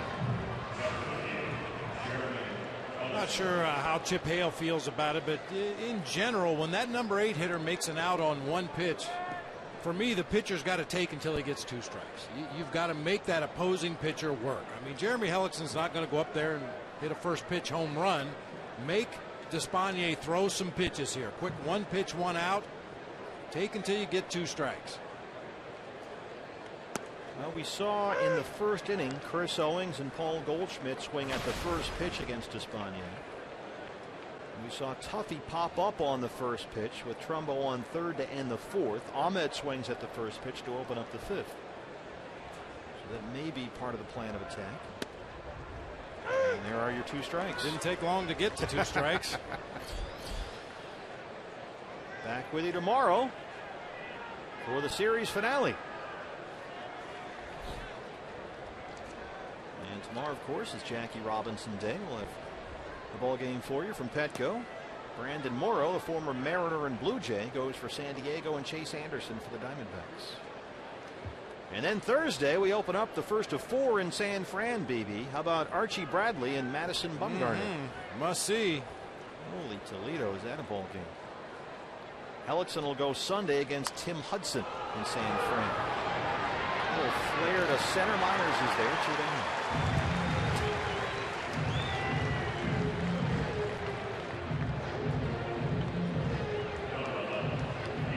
A.J. Pollock.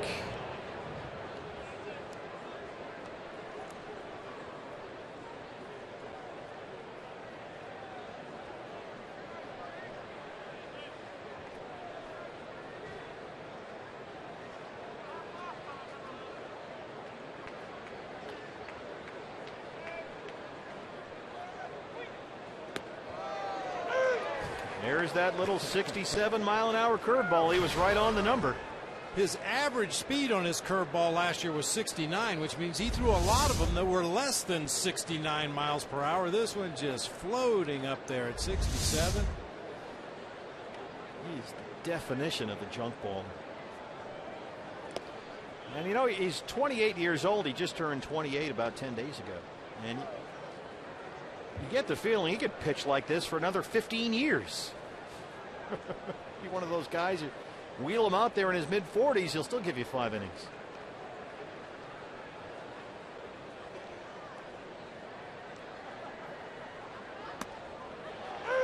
And he'll spot the fastball to get ahead 1-2.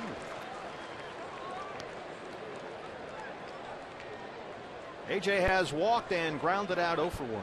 Despaigne 60 pitches, 37 strikes.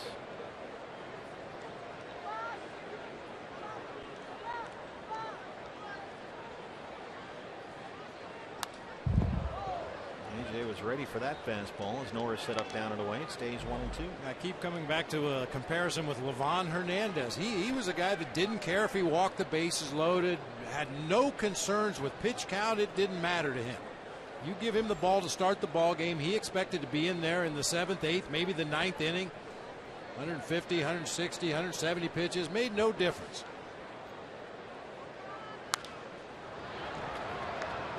Different arm angles, different deliveries, changing speeds on all of his pitches.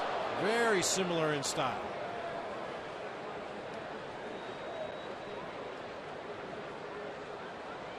Signed as an international free agent out of Cuba with the Padres last May. Yeah, Bob Melvin used to talk about Livan Hernandez. He says you just have to forget everything you would normally apply to a pitcher. Oh, geez, he's thrown 30 pitches this inning. Well, big deal. He didn't care. Took something off that pitch big time, and AJ just did manage to get a piece of it to stay alive. Well, his velocity's way down. Well, big deal. I'll pitch with an 80-mile-an-hour fastball. Doesn't make any difference. I'll find a way to get you out. A lot of room in left center field. Myers in center is shaded over. He's in right center field. AJ still alive. All kinds of room out there for Pollock if he wants to go to left center. 8th pitch coming up.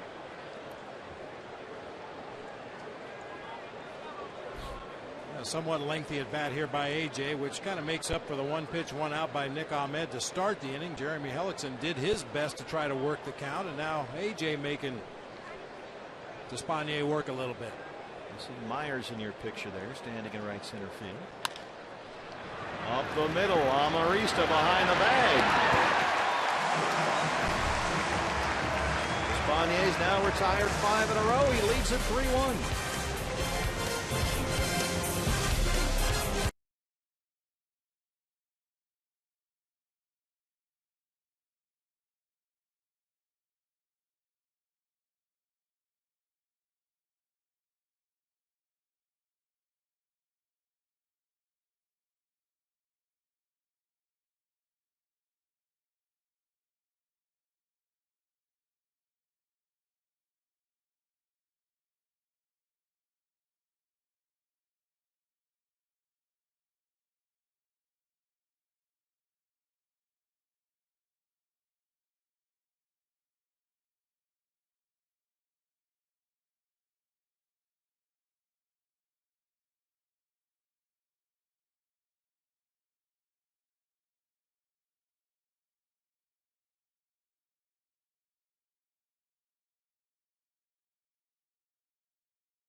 Arizona is brought to you in part by Tire Pros. For the best selection of Continental and General brand tires, visit one of the 22 locally owned Arizona Tire Pros locations. And by Chaz Roberts Air Conditioning and Plumbing. Choose Chaz.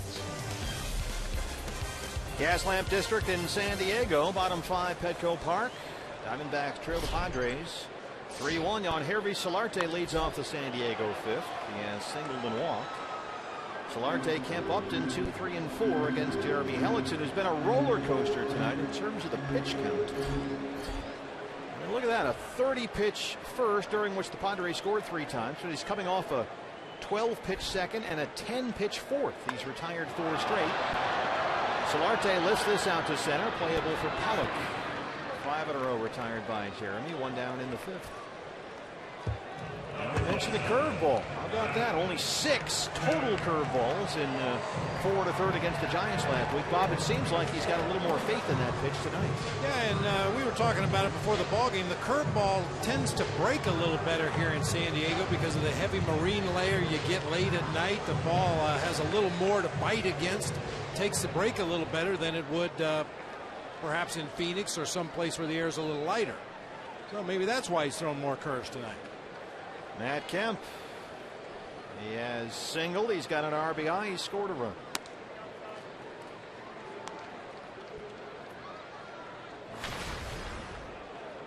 He might not throw a curveball when we go to Colorado.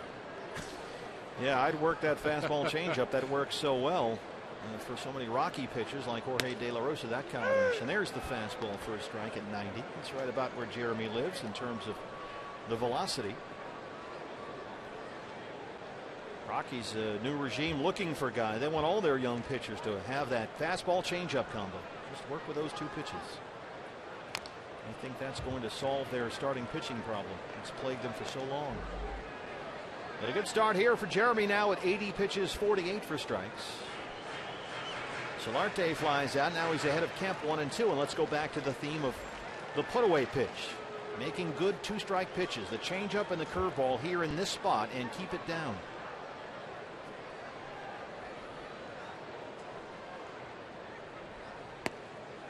Tries to spot the fastball down and in, but misses. It's 2 and 2.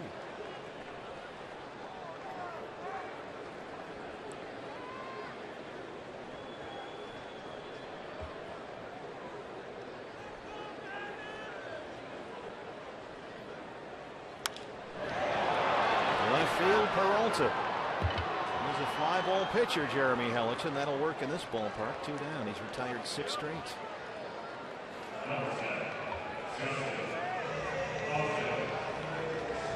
Justin Upton walked and scored in the first. He struck out looking on a borderline strike 3 his last time. Diamondback Live postgame show follows our ball game. All the reaction from both clubhouses.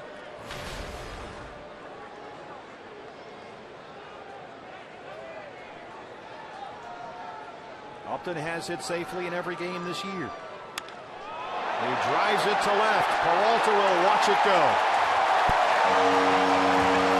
Second home run for Justin Upton, and it's 4-1 Padres.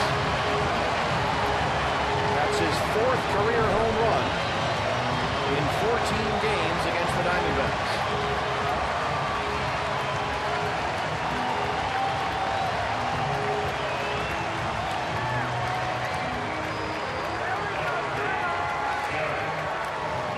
Hitters in the big leagues are considered first pitch fastball hitters, but when you're facing a guy that relies so heavily on that straight changeup, it's not uncommon for a guy to turn it around and look for a changeup on that first pitch, and he got a hanger and absolutely crushed it. You saw where Tuffy set up down. That one got up and in, and Justin turned on it. Here's Norris.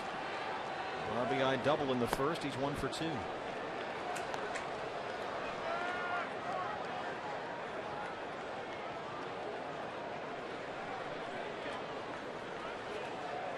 About the Diamondbacks coaches and how they've emphasized Jeremy Hellickson needs to locate. He's got to have that command, put the ball where he wants it.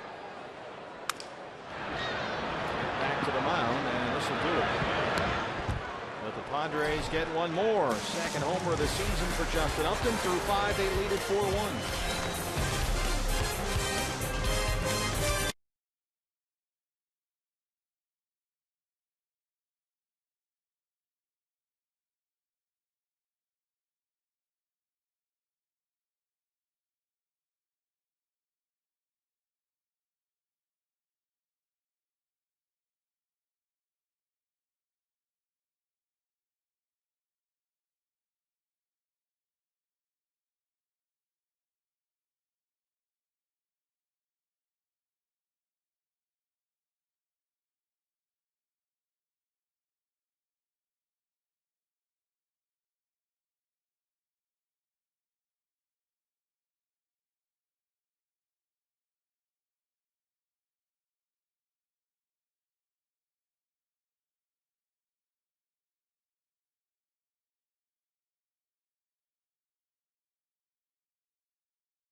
Pittsburgh Pirates. You'll enjoy a fireworks show after the Friday night game, courtesy of Gila River Casinos. Then on Saturday the 25th, you'll get the Paul Goldschmidt cap, courtesy of Sanderson Ford. And on Sunday, kids can pick up the D-backs tee, courtesy of Smile Generation and every kid's dentist. Get tickets now online, dbacks.com. I ran into that gentleman down on the concourse before the ball game. He about broke my hand. That was a very firm handshake, sir. Want to make a good impression. He made a good impression. He's got the uni, the hat, he's got it all. I have to introduce you to that guy next. Okay. Chris Owings leads off the 6th, and again Diamondbacks up there swinging at the first pitch against Despaigne, who's now retired 6 straights. It's the second time tonight that CO has gone up there and hacked at the first ball he's seen.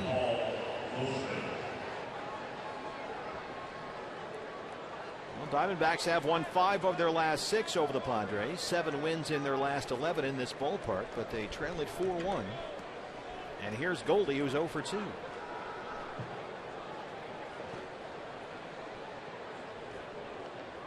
He was on base safely 3 times last night. He singled a pair of walks. Also picked up an RBI and a ground out. He stole a base. Hey fans, when the D-backs win, you win at Papa John's. The day after every Diamondbacks win, you get 50% off your regular menu price online order at Papa John's. Enter promo code D-backs50 at papajohns.com.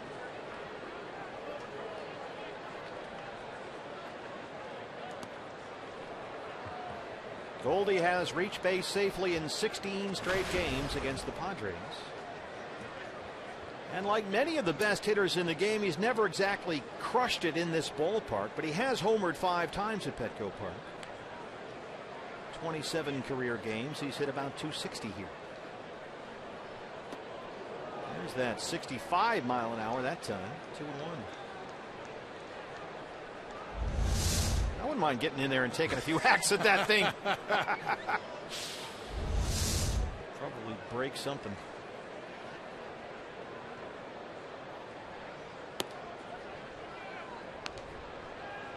Green 1. We've been talking about all the power pitchers in baseball. Why are the offensive numbers down? Well, every team has 10 guys that throw 100 miles an hour. Despaigne is throwing everything in the 60s and 70s. And guess what? He's only given up 2 hits.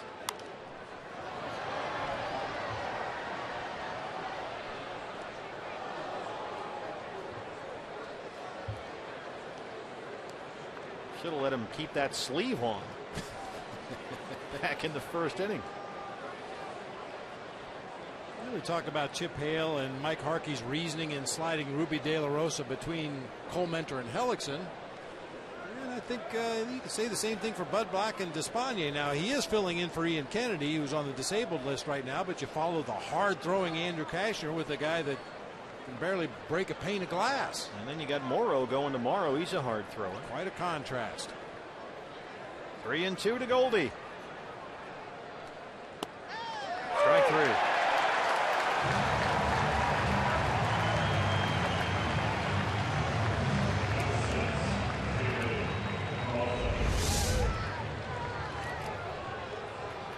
.76-mile-per-hour changeup. Right at the bottom of the zone.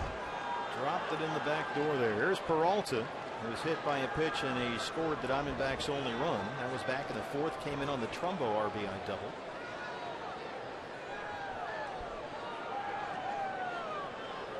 He's hit safely in 10 of his 11 games against the Padres. 7 of 8 at Petco Park, and San Diego goes into the overshift. Leaving Will Middlebrooks all by his lonesome over there on the left-hand side.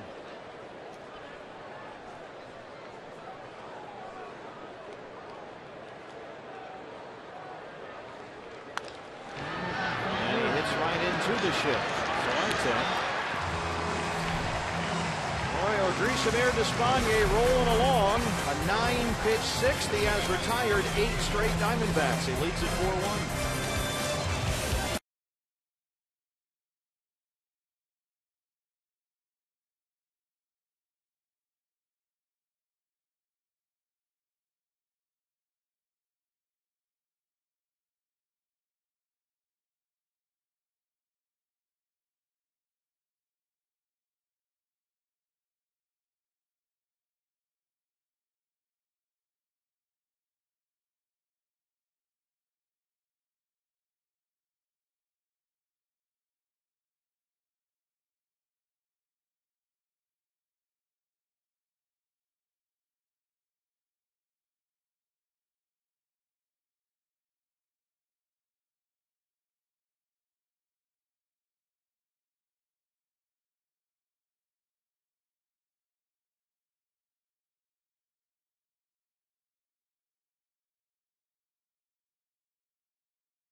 Our Chaz Roberts cool plays. They're not always on the field. Sometimes they're over there in the dugout or in front of the dugout. Watch the bat boy on this next one, sitting up there in front. Just reaches out. Chip Hale says thanks a lot. Yonder Alonso leads off the San Diego sixth against Jeremy Hellickson. Yonder Alonso, born in Cuba but raised in South Florida. He was intentionally walked his last time up. There's strike one. He's got something else in common with his Cuban teammate Odrisamer Despaigne. Not only were they born just 4 days apart back in April of '87, their fathers were actually teammates for the Industriales in Cuba's top league. In fact, Alonso's father was a catcher, and he caught Despaigne's father, who was a relief pitcher. How about that? Alonso's father, Luis, was known as a great defensive catcher in Cuba, and he retired as a player in the early '90s. It was Justin Upton. And Alonso's father became a coach with Industriales. And he eventually received permission from Cuba to leave for the U.S. That was back in 1997. That's how Yonder Alonso got here. But the family had to leave everything behind, all of their possessions. But what are the odds? Small world. Alonso's dad was the catcher, and Despaigne's dad was the pitcher. I wonder what he threw. I bet it was everything. 1 and 2. And Alonso strikes out. That's the 5th strikeout for Jeremy Hellickson. 1 down in the 6th. Better command of the curveball in that at bat to Yonder Alonso. Talk about expanding the zone when you're ahead in the count. It bounces that curveball up there to get a check swing, strike 3. Will Middlebrooks 0 for 2.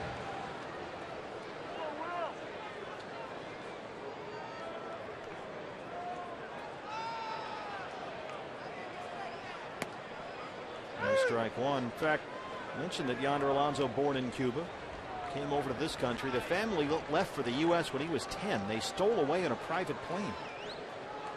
He went to Coral Gables High School, played at the University of Miami, Yonder Alonso. Went through a lot to start his career.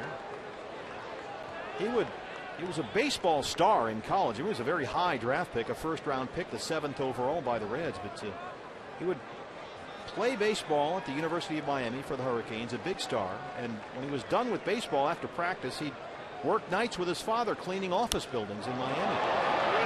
Middlebrooks lifts this one to the gap and left. Peralta plays it off the base of the wall. It gets behind him. Pollock picks it up, and Middlebrooks has a double.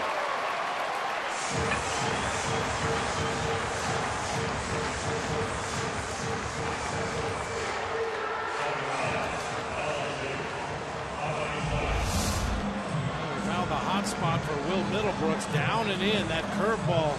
You see Tuffy was going down getting ready to block it, and Middlebrooks pounds it into that gap in left center field right off the base of the wall. A one-out runner at second for Alexi Amarista.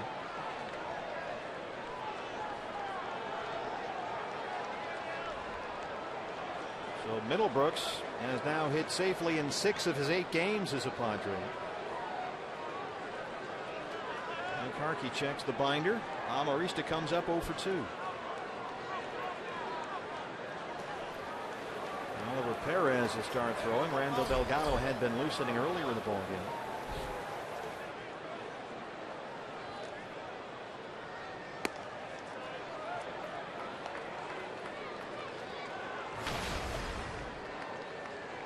Despaigne is up next. He's in the on-deck circle. He's only thrown 74 pitches.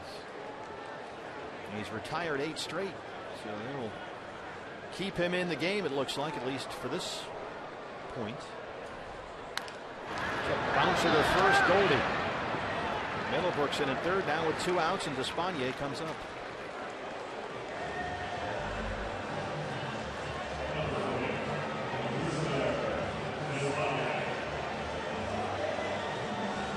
Odrisamer Despaigne. Runner at third, 2 down. There is action in the Padre bullpen. Dale Thayer. He's kind of loosening up out there. In no big hurry.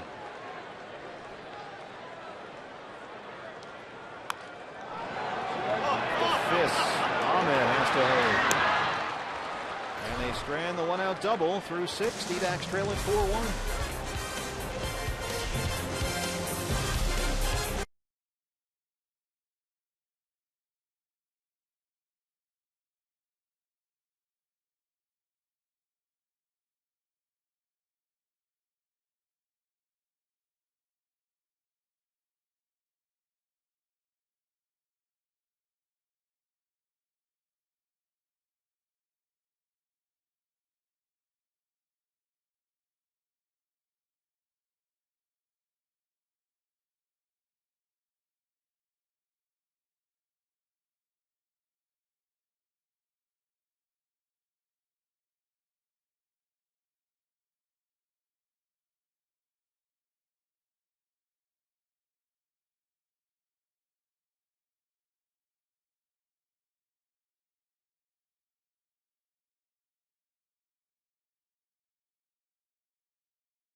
San Diego, our Gila River game summary.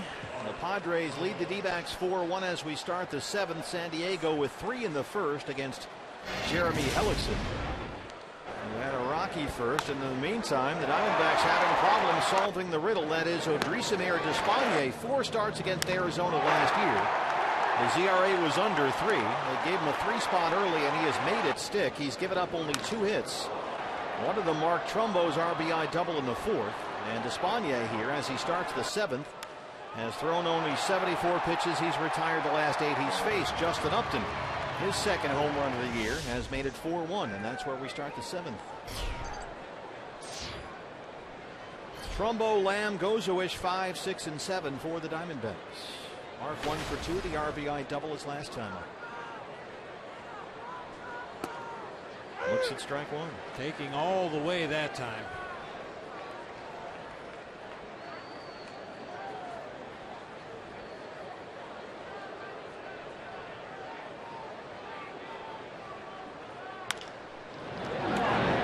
Brooks sets and throws. 9 straight retired by Despaigne.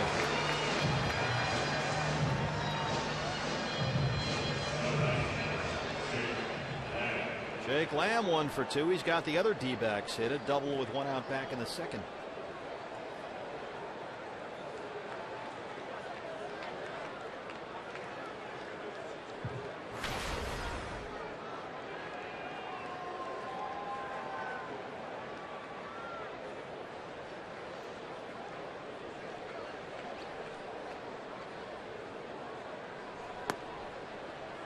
There's a strike.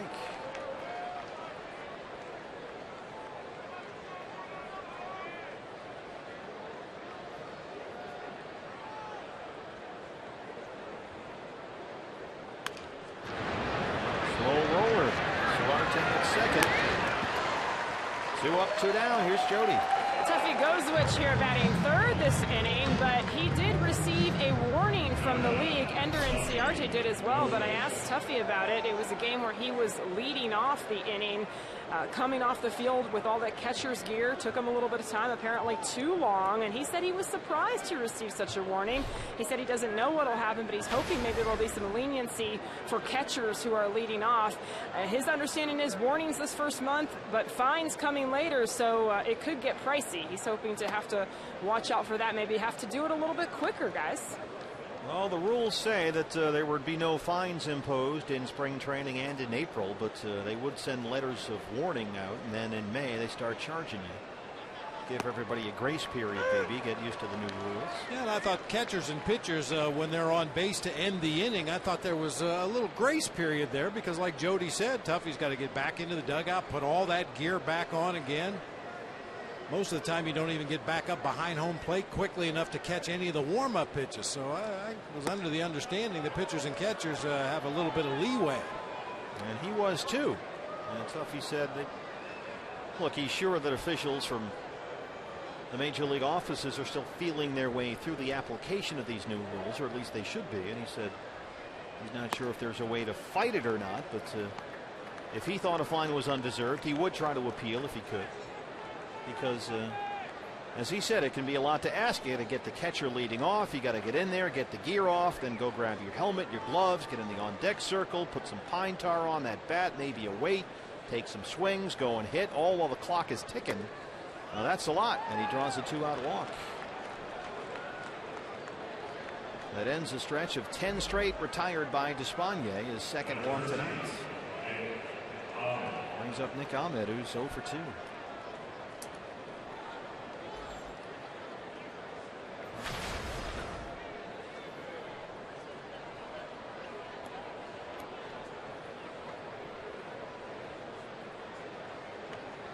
By the way, Major League Baseball says after 1 week that they have reduced game times by about 8 minutes.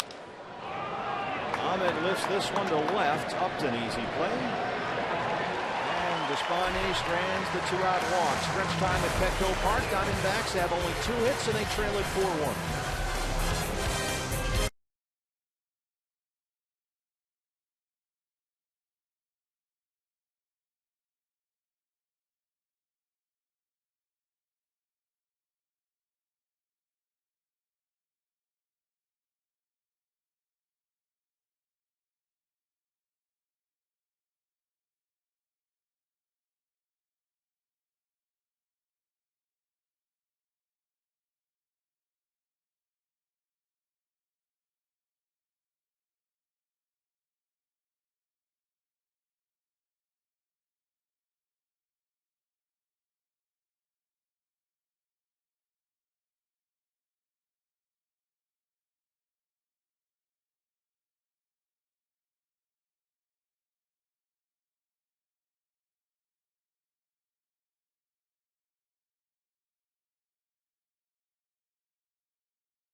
On base with that 2-out walk to end that last inning.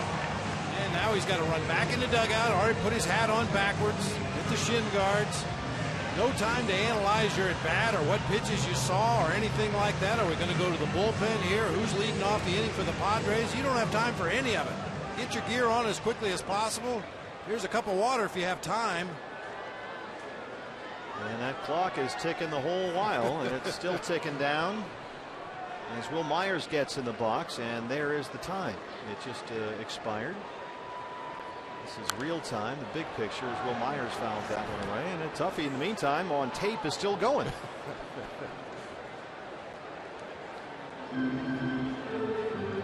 Rob Manfred said this spring it's not like he has a fixed time number in his head that he wants the length of the games to be. It's more about making sure that there's a crispness to the play, and that fans see that they've cleaned up some of the dead time in the game, and that baseball is responsive to what people are saying about the game.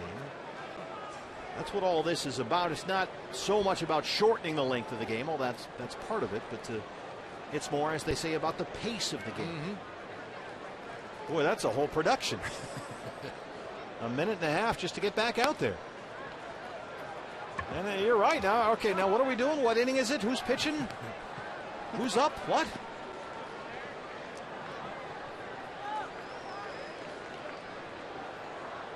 It's all part of the gig. You get used to being rushed when you're a catcher. It starts in spring training. We're the Padre on deck circle. And Tuffy does have all the gear on, but that one's in the seats. You get used to it. You go down to the bullpen, you warm up a pitcher, and then you follow him in for live batting practice. And then when the pitcher's batting practice is done, you're back out to the bullpen to warm up another guy. All right, you're done catching for the day. Take your gear off now. Run down to field 4 and get some batting practice. It seems like you're running from one station to the other in spring training with nary a minute in between. Myers doubled and scored in the first, 1 for 3. 100th pitch from Jeremy Hellickson, who's out there to open up the 7th, and he gets the strikeout. That's his 6th. 1 down. So with the exception of the home run with 2 outs in the 5th to Upton, Bob, Jeremy's done a nice job of settling down. He's throwing more strikes, especially early in the sequence, getting ahead of some of these Padres hitters, which makes his nibbling on the corners more effective. On Hervey Solarte, a single and a walk, 1 for 2.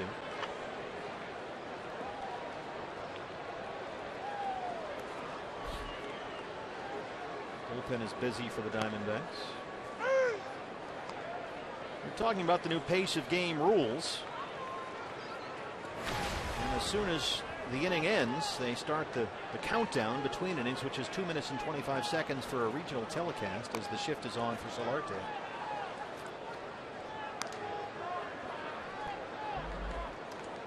But you gotta get back out there and get going. And they have a countdown. When there's 40 seconds left in the break, the PA announcer announces the hitter. And then with 30 seconds left on the clock, the pitcher is supposed to throw his last warm-up pitch. And then the batter is expected to be in the box with between 20 and 5 seconds left on the countdown clock. So fly ball to center. AJ's out there. 2 down. And so while Tuffy is scrambling to put the gear on, all that is happening. And they're counting down to the music and the warm-up pitches and the pitcher and the batter and the walk-up music and all that stuff. And this is it. They got a clock in every ballpark behind home plate and out somewhere in left field or left center field. And this is what they do during the break while we're in commercial. They count down like that. So by the time you come back from the commercial break, and you'll notice this as you watch the games, the pitcher is ready to throw and the batter is in the box ready to hit. That's what they're looking for. Because last year, we'd come back from a break. Okay, we're back here in the 7th inning at San Diego, and it might be 45 seconds, a minute and 15 seconds before somebody would throw a pitch. And that's the dead time that they're really trying to get rid of. Yeah, the umpires actually had a stopwatch and would hold up play. Much more efficient this year. The third bullet point was the one I thought was probably the biggest improvement, is get batters in the box. A lot of guys want to stand in the on-deck circle and hear their coming up music. They want to hear it all the way through. The whole Billy Joel song or whatever it may happen to be. And no more. You got a time you're supposed to be in that batter's box, and if you're not up there, you're going to get penalized. I would like to find a major league player these days that uses Billy Joel as his walk-up music in 2015. I saw Billy in Phoenix last year. It was tremendous. But I don't know about walk-up music. Yeah. I don't even know if these guys know who Billy Joel is. 1 and 2. Who's he play for? Well, and again, it's about the dead time, the downtime, the pace of game, but the length of the game has been an issue as well. You go back to 1981 when Billy Joel was really big. The average Major League Baseball game was 2 hours and 33 minutes. Last year it was 3 hours and 2 minutes. So that's an extra half hour there over the course of, about 25 years. Well, I can speak from experience. In 1981, every game wasn't on television. I mean, I know in San Francisco, occasionally we'd have 1 or 2 games a week on television. So if a pitcher went out and threw his 8 warm-up pitches, you started play, whether it was 45 seconds or a minute between innings. You get a guy like Rick Russell or Tom Browning or Greg Maddux or some of these guys, they didn't need to throw 8 warm-up pitches between innings. They'd flip a couple in there and say, let's go. Umpire would call the batter out of the on-deck circle and you'd start playing. That's another part of it. The pitchers are now allowed to throw as many warm-up pitches as they want, but they can't throw any pitches when the clock gets down to 30 seconds. Lifted in the air, long run for Trumbo coming in, and he won't get there. It gets behind him, and Kemp is on the run. He will round second and head for third.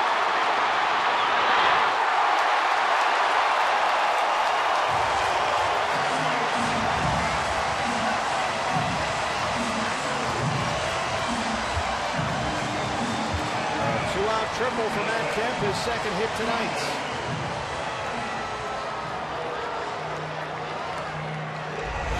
Expect Mark Trumbo playing deep, respecting the power of Matt Kemp. However, if you're going to go into a slide on a ball like that, you got to make sure to keep it in front. Kemp was kind of gliding between first and second base, and then he saw the ball get behind Trumbo and ended up making it to third base. Well, that should have gotten Jeremy Hellickson maybe out of the inning, if not just a single. Either way, that'll be his last batter. He will leave with 2 outs and a runner on third in the 7th. Back after this, here comes Randall Delgado.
San Diego Padres, and you'd sure like your veteran to set a little better example.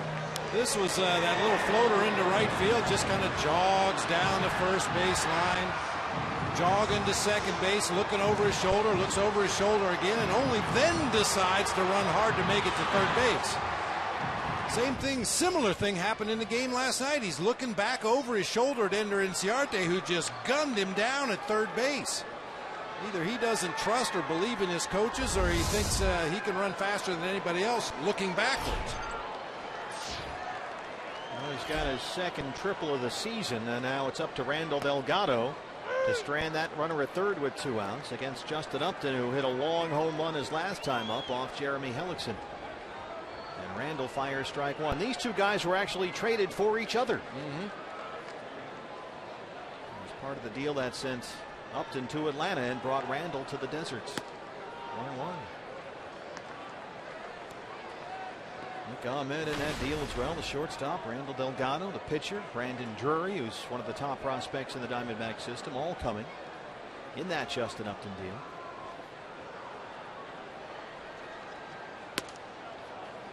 And Randall, as we've talked about, in this role, throwing harder than he ever has before, mid-90s and consistently. That one at 94 missed. It's 2 balls and a strike.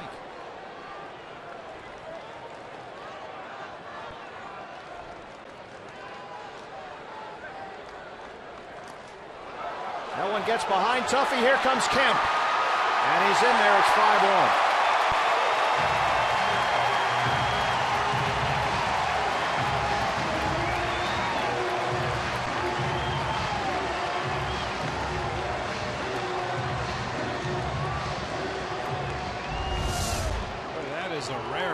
Sure if that ball might have hit One of the holes dug in that left-handed batter's box. You rarely, if ever, see a ball get underneath Tuffy. That one just stayed down, ticked off the webbing of his glove all the way to the backstop.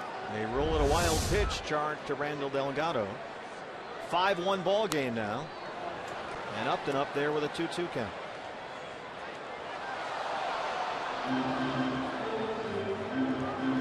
I think that might be a first. I don't remember Tuffy ever going down to block a pitch and not keeping it in front. Yeah, it's something that we haven't seen before. But you can see how chewed up those batters' boxes and the catcher's box back there behind home plate. You get some divots and some holes and some clumps of dirt, and the ball doesn't always take a true hop. Delgado misses there. It's full 3-2. Derek Norris would be next.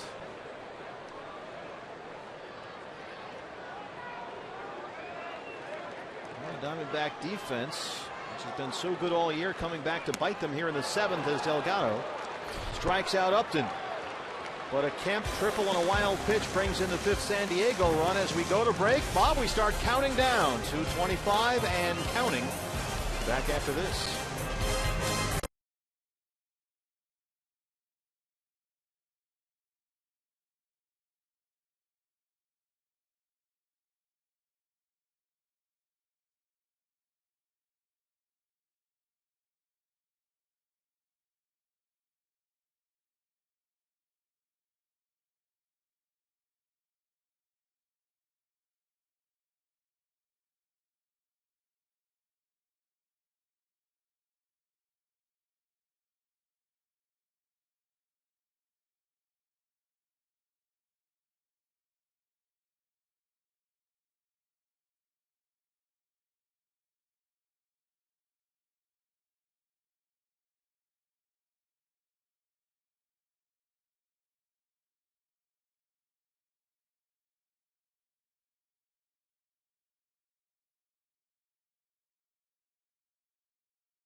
Is finally here. It's happening all around us, so grab a Pepsi, some friends, and get out to a D-backs game and live it.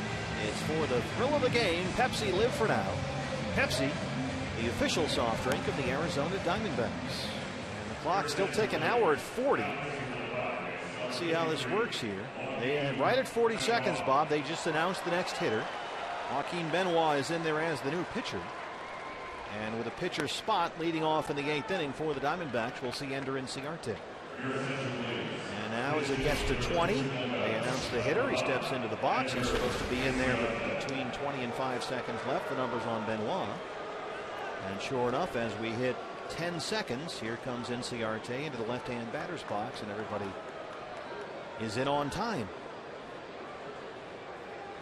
Benoit, a perfect inning with 2 strikeouts Sunday, and the Padres win over the Giants. He has pitched 3 straight scoreless outings. Inciarte bats for Delgado. Coming off his 3 for 5 with 2 doubles and a triple, 4 RBI, 2-run night last night. And 11 hits in his first 28 at-bats to start the year.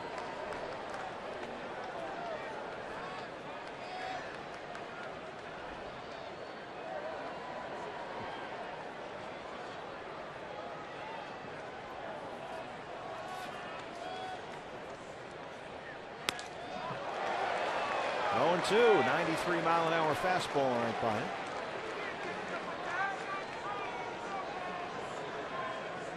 Andrew Chafin now throwing in the Diamondback bullpen. Padres in their 8th will have Norris, Alonso, and Middlebrooks 5, 6, and 7.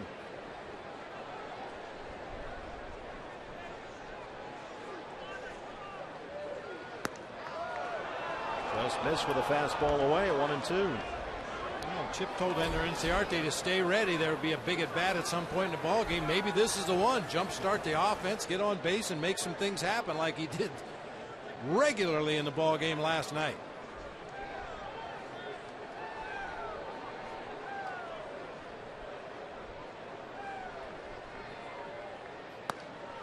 Well, Ender Inciarte delivering tough at bats, in the words of Chip Hale. Great stat from the last 2 games coming into tonight.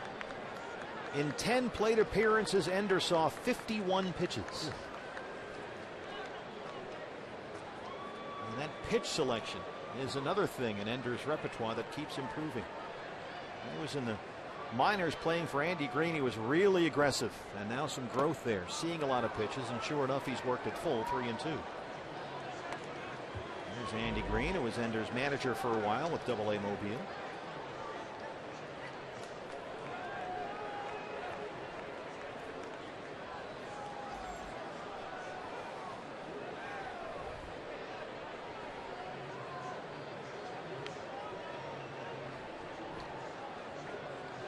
Ender's hit safely in 6 of 7 games this year and 21 of 23 dating back to last season. Here's the 3-2 from Benoit. Ball 4. That's exactly what we were talking about. While we have a moment, let's take a look at this day in baseball history, brought to you by Geico. On this day in baseball history, 1969, the game moved to the Great White North. The first regular season game played outside the United States. The Expos played their home opener at Jerry Park, or Park Jarry. 29,000 plus fans in attendance. An 8-7 victory over the Cardinals. First game in Canada. And baseball's been back there the last couple of springs to big crowds, and there's some speculation that, well, looking down the road, if the Rays situation doesn't get settled in the Tampa area, maybe baseball goes back to Montreal. We'll see. AJ 0 for 2, walked in the first. Did you like going to Montreal? You know, I did. I wasn't crazy about the ballpark. It was very sterile. You felt like you were playing in the waiting room of a hospital. Amarista, Solarte, Alonso, they roll it.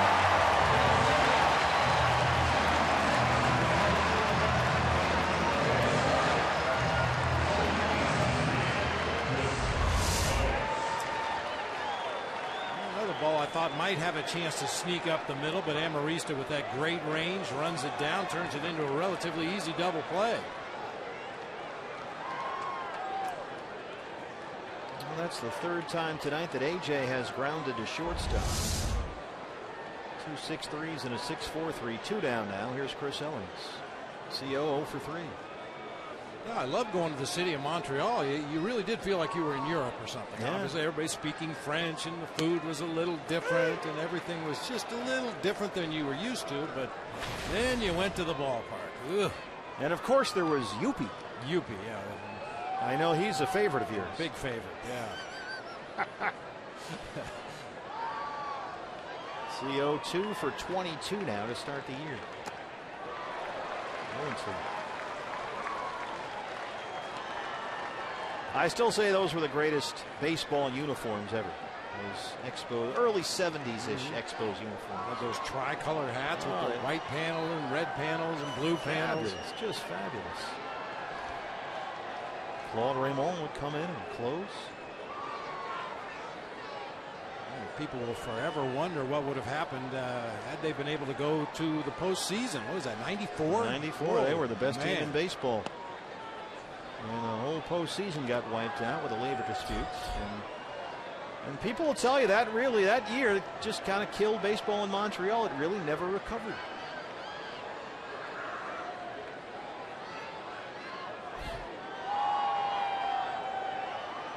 But they'd like it back.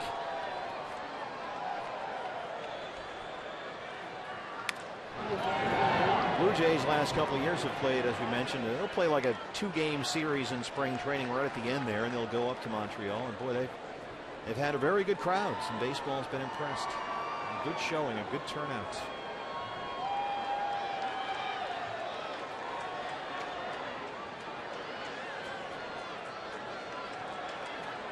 Ball and 2 strikes to Chris Owens.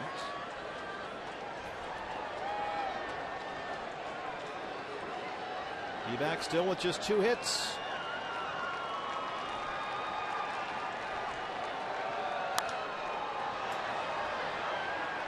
Those Expo teams, they had some tremendous team. Great player, Gary Carter and Ellis Valentine and Andre Dawson and your guy Chris Spire.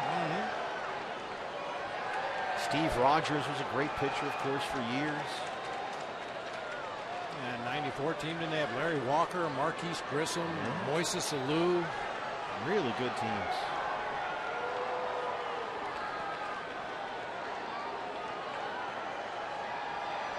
Back in the day, Rusty Staub, Legrand Orange.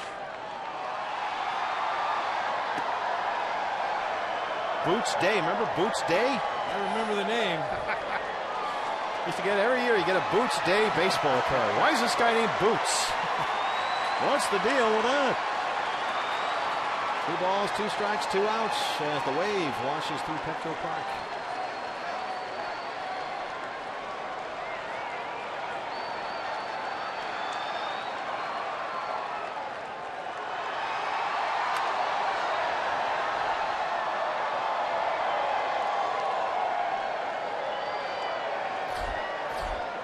Giants used to have a catcher by the name of Mark Hill, and his nickname was Boot. That's not one you want to get home with. No, not at all. I imagine it was well deserved. I can't really speak to that. 2 balls and 2 strikes. So it wasn't on-field related, you say? I don't know. I know nothing. Moving on. I just know his nickname was Boot. Thank you, Sergeant Schultz.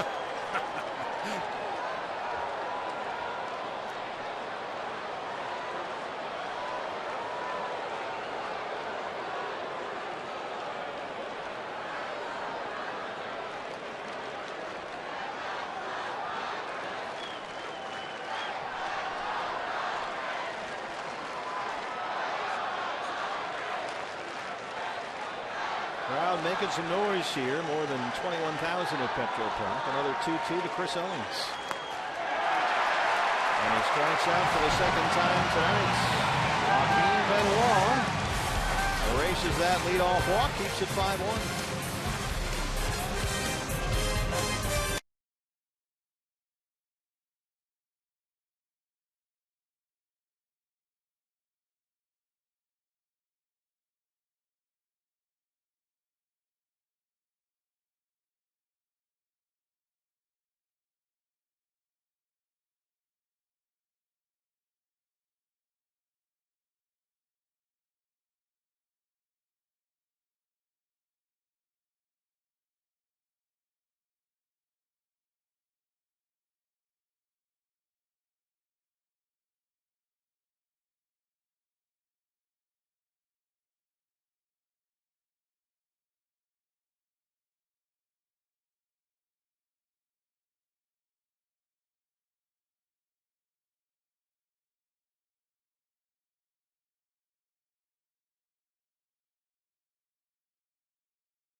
Hey fans, every weeknight don't miss MLB Whip Around on Fox Sports 1. You'll get highlights, instant analysis, and live look-ins from around the league. MLB Whip Around is weeknights at 4 on Fox Sports 1 and streaming live on Fox Sports Go. New pitcher for the Diamondbacks, trying to keep this a 5-1 ball game. It's Andrew Chafin, and he has been lights out of that Diamondback bullpen. He has retired the last 16 batters he's faced, all in relief, and Derek Norris leads off the San Diego 8th. Norris, Alonso, Middlebrooks 5, 6, and 7.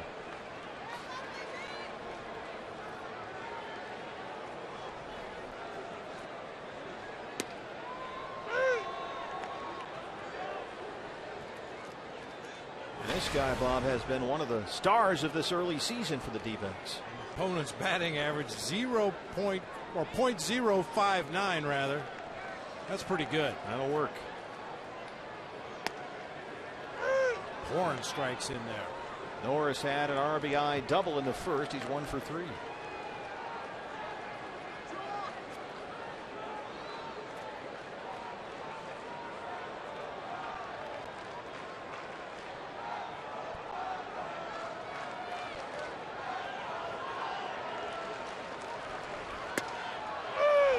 Called strike 3. How about that? 3 pitches, 3 strikes, make it 17 straight retired by Andrew Chafin, the Kent State Golden Flash.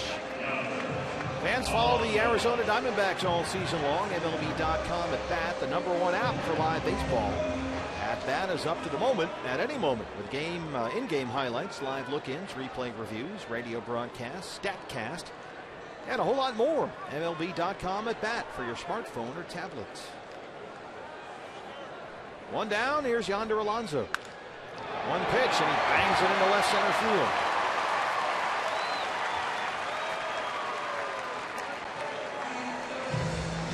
Well, that ends Chafin's streak. Padres have a 1-out base runner for Will Middlebrooks. Alonso must have been doing his homework in that on-deck circle. He saw 3 straight fastballs to strike out Norris. He wasn't going to take anything.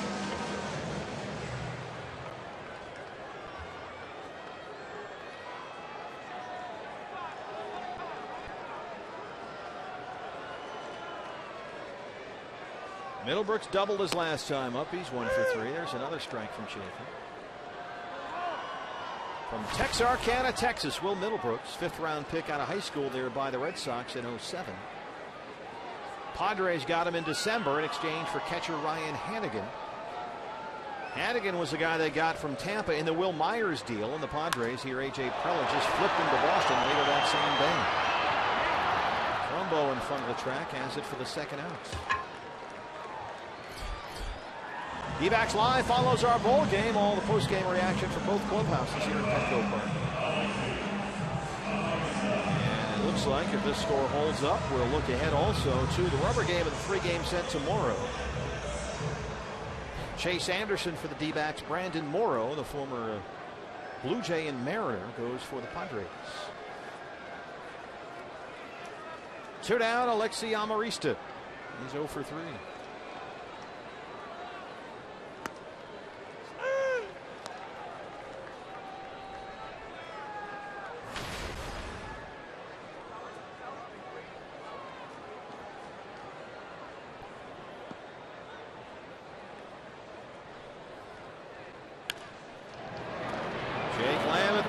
From the edge of the grass, throws him out, and Andrew Chafin makes quick work of the Padres in the 8th inning. Here's what's next, brought to you by CenturyLink. Oh, Mark Trumbo, that RBI double in the 4th. He's due up 3rd in the Diamondback 9th.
look at our Cox Gig Life high-speed highlights as we start the ninth. And the new pitcher for the Padres, the right-hander Dale Thayer.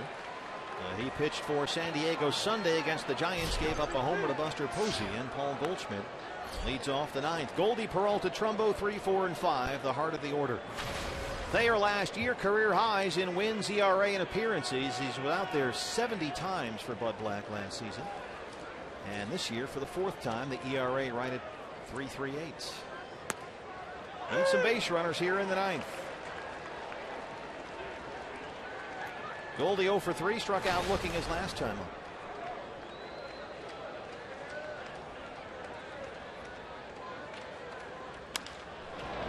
In the air to left, and it drops in front of Justin Upton. And Paul Goldschmidt has now reached base safely in 17 straight games against the Padres. Leadoff man's aboard.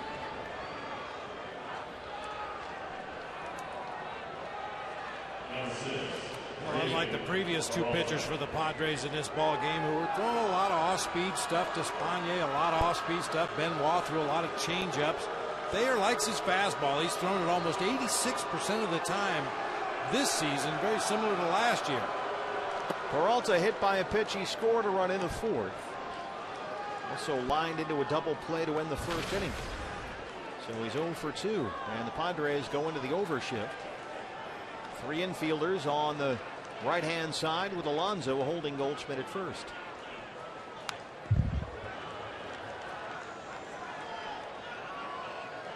And when David was hit on that back leg earlier in the ball game, back in the 4th, he later came around to score on the Mark Trumbo double, but he was attempting to bunt that ball to the left side of the field. Right now, the Diamondbacks just need base runners. And there is no one anywhere near the third base bag. There's all kinds of room over there. And he hits it right to Middlebrooks with a shovel pass, and they can't turn 2. They get the force on Goldie, though. And sure enough, David did hit it to the left side, but he hit it right at the only guy over there, and that's the first out. Boy, nice job by Goldie. Went in clean and hard at second base. Watch this slide at the tail end of the play. Alexi Amarista, to his credit, very acrobatic, gets up in the air, gets his cleats out of the dirt, so he has less chance of getting injured, and actually jumped right over Goldie that time, but perhaps disrupted the rhythm of the play. You don't see a lot of 5, 6 putouts at second base, but that's what that one gets scored as, and this might end it. Amarista will take it himself, and the Padres win the ball game 5-1. Well, Odrisaner Despaigne, who was very good last season against the Diamondbacks, pitched a gem tonight, gave up just 2 hits. He went 7 full innings, 2 walks, 3 strikeouts, and it turns into a 5-1 San Diego win. Well, we know what the team and Chip Hale and his staff are going to be thinking about tonight. Win a series. We talked about it at the very first homestand of the year. You're not going to win every game. Your goal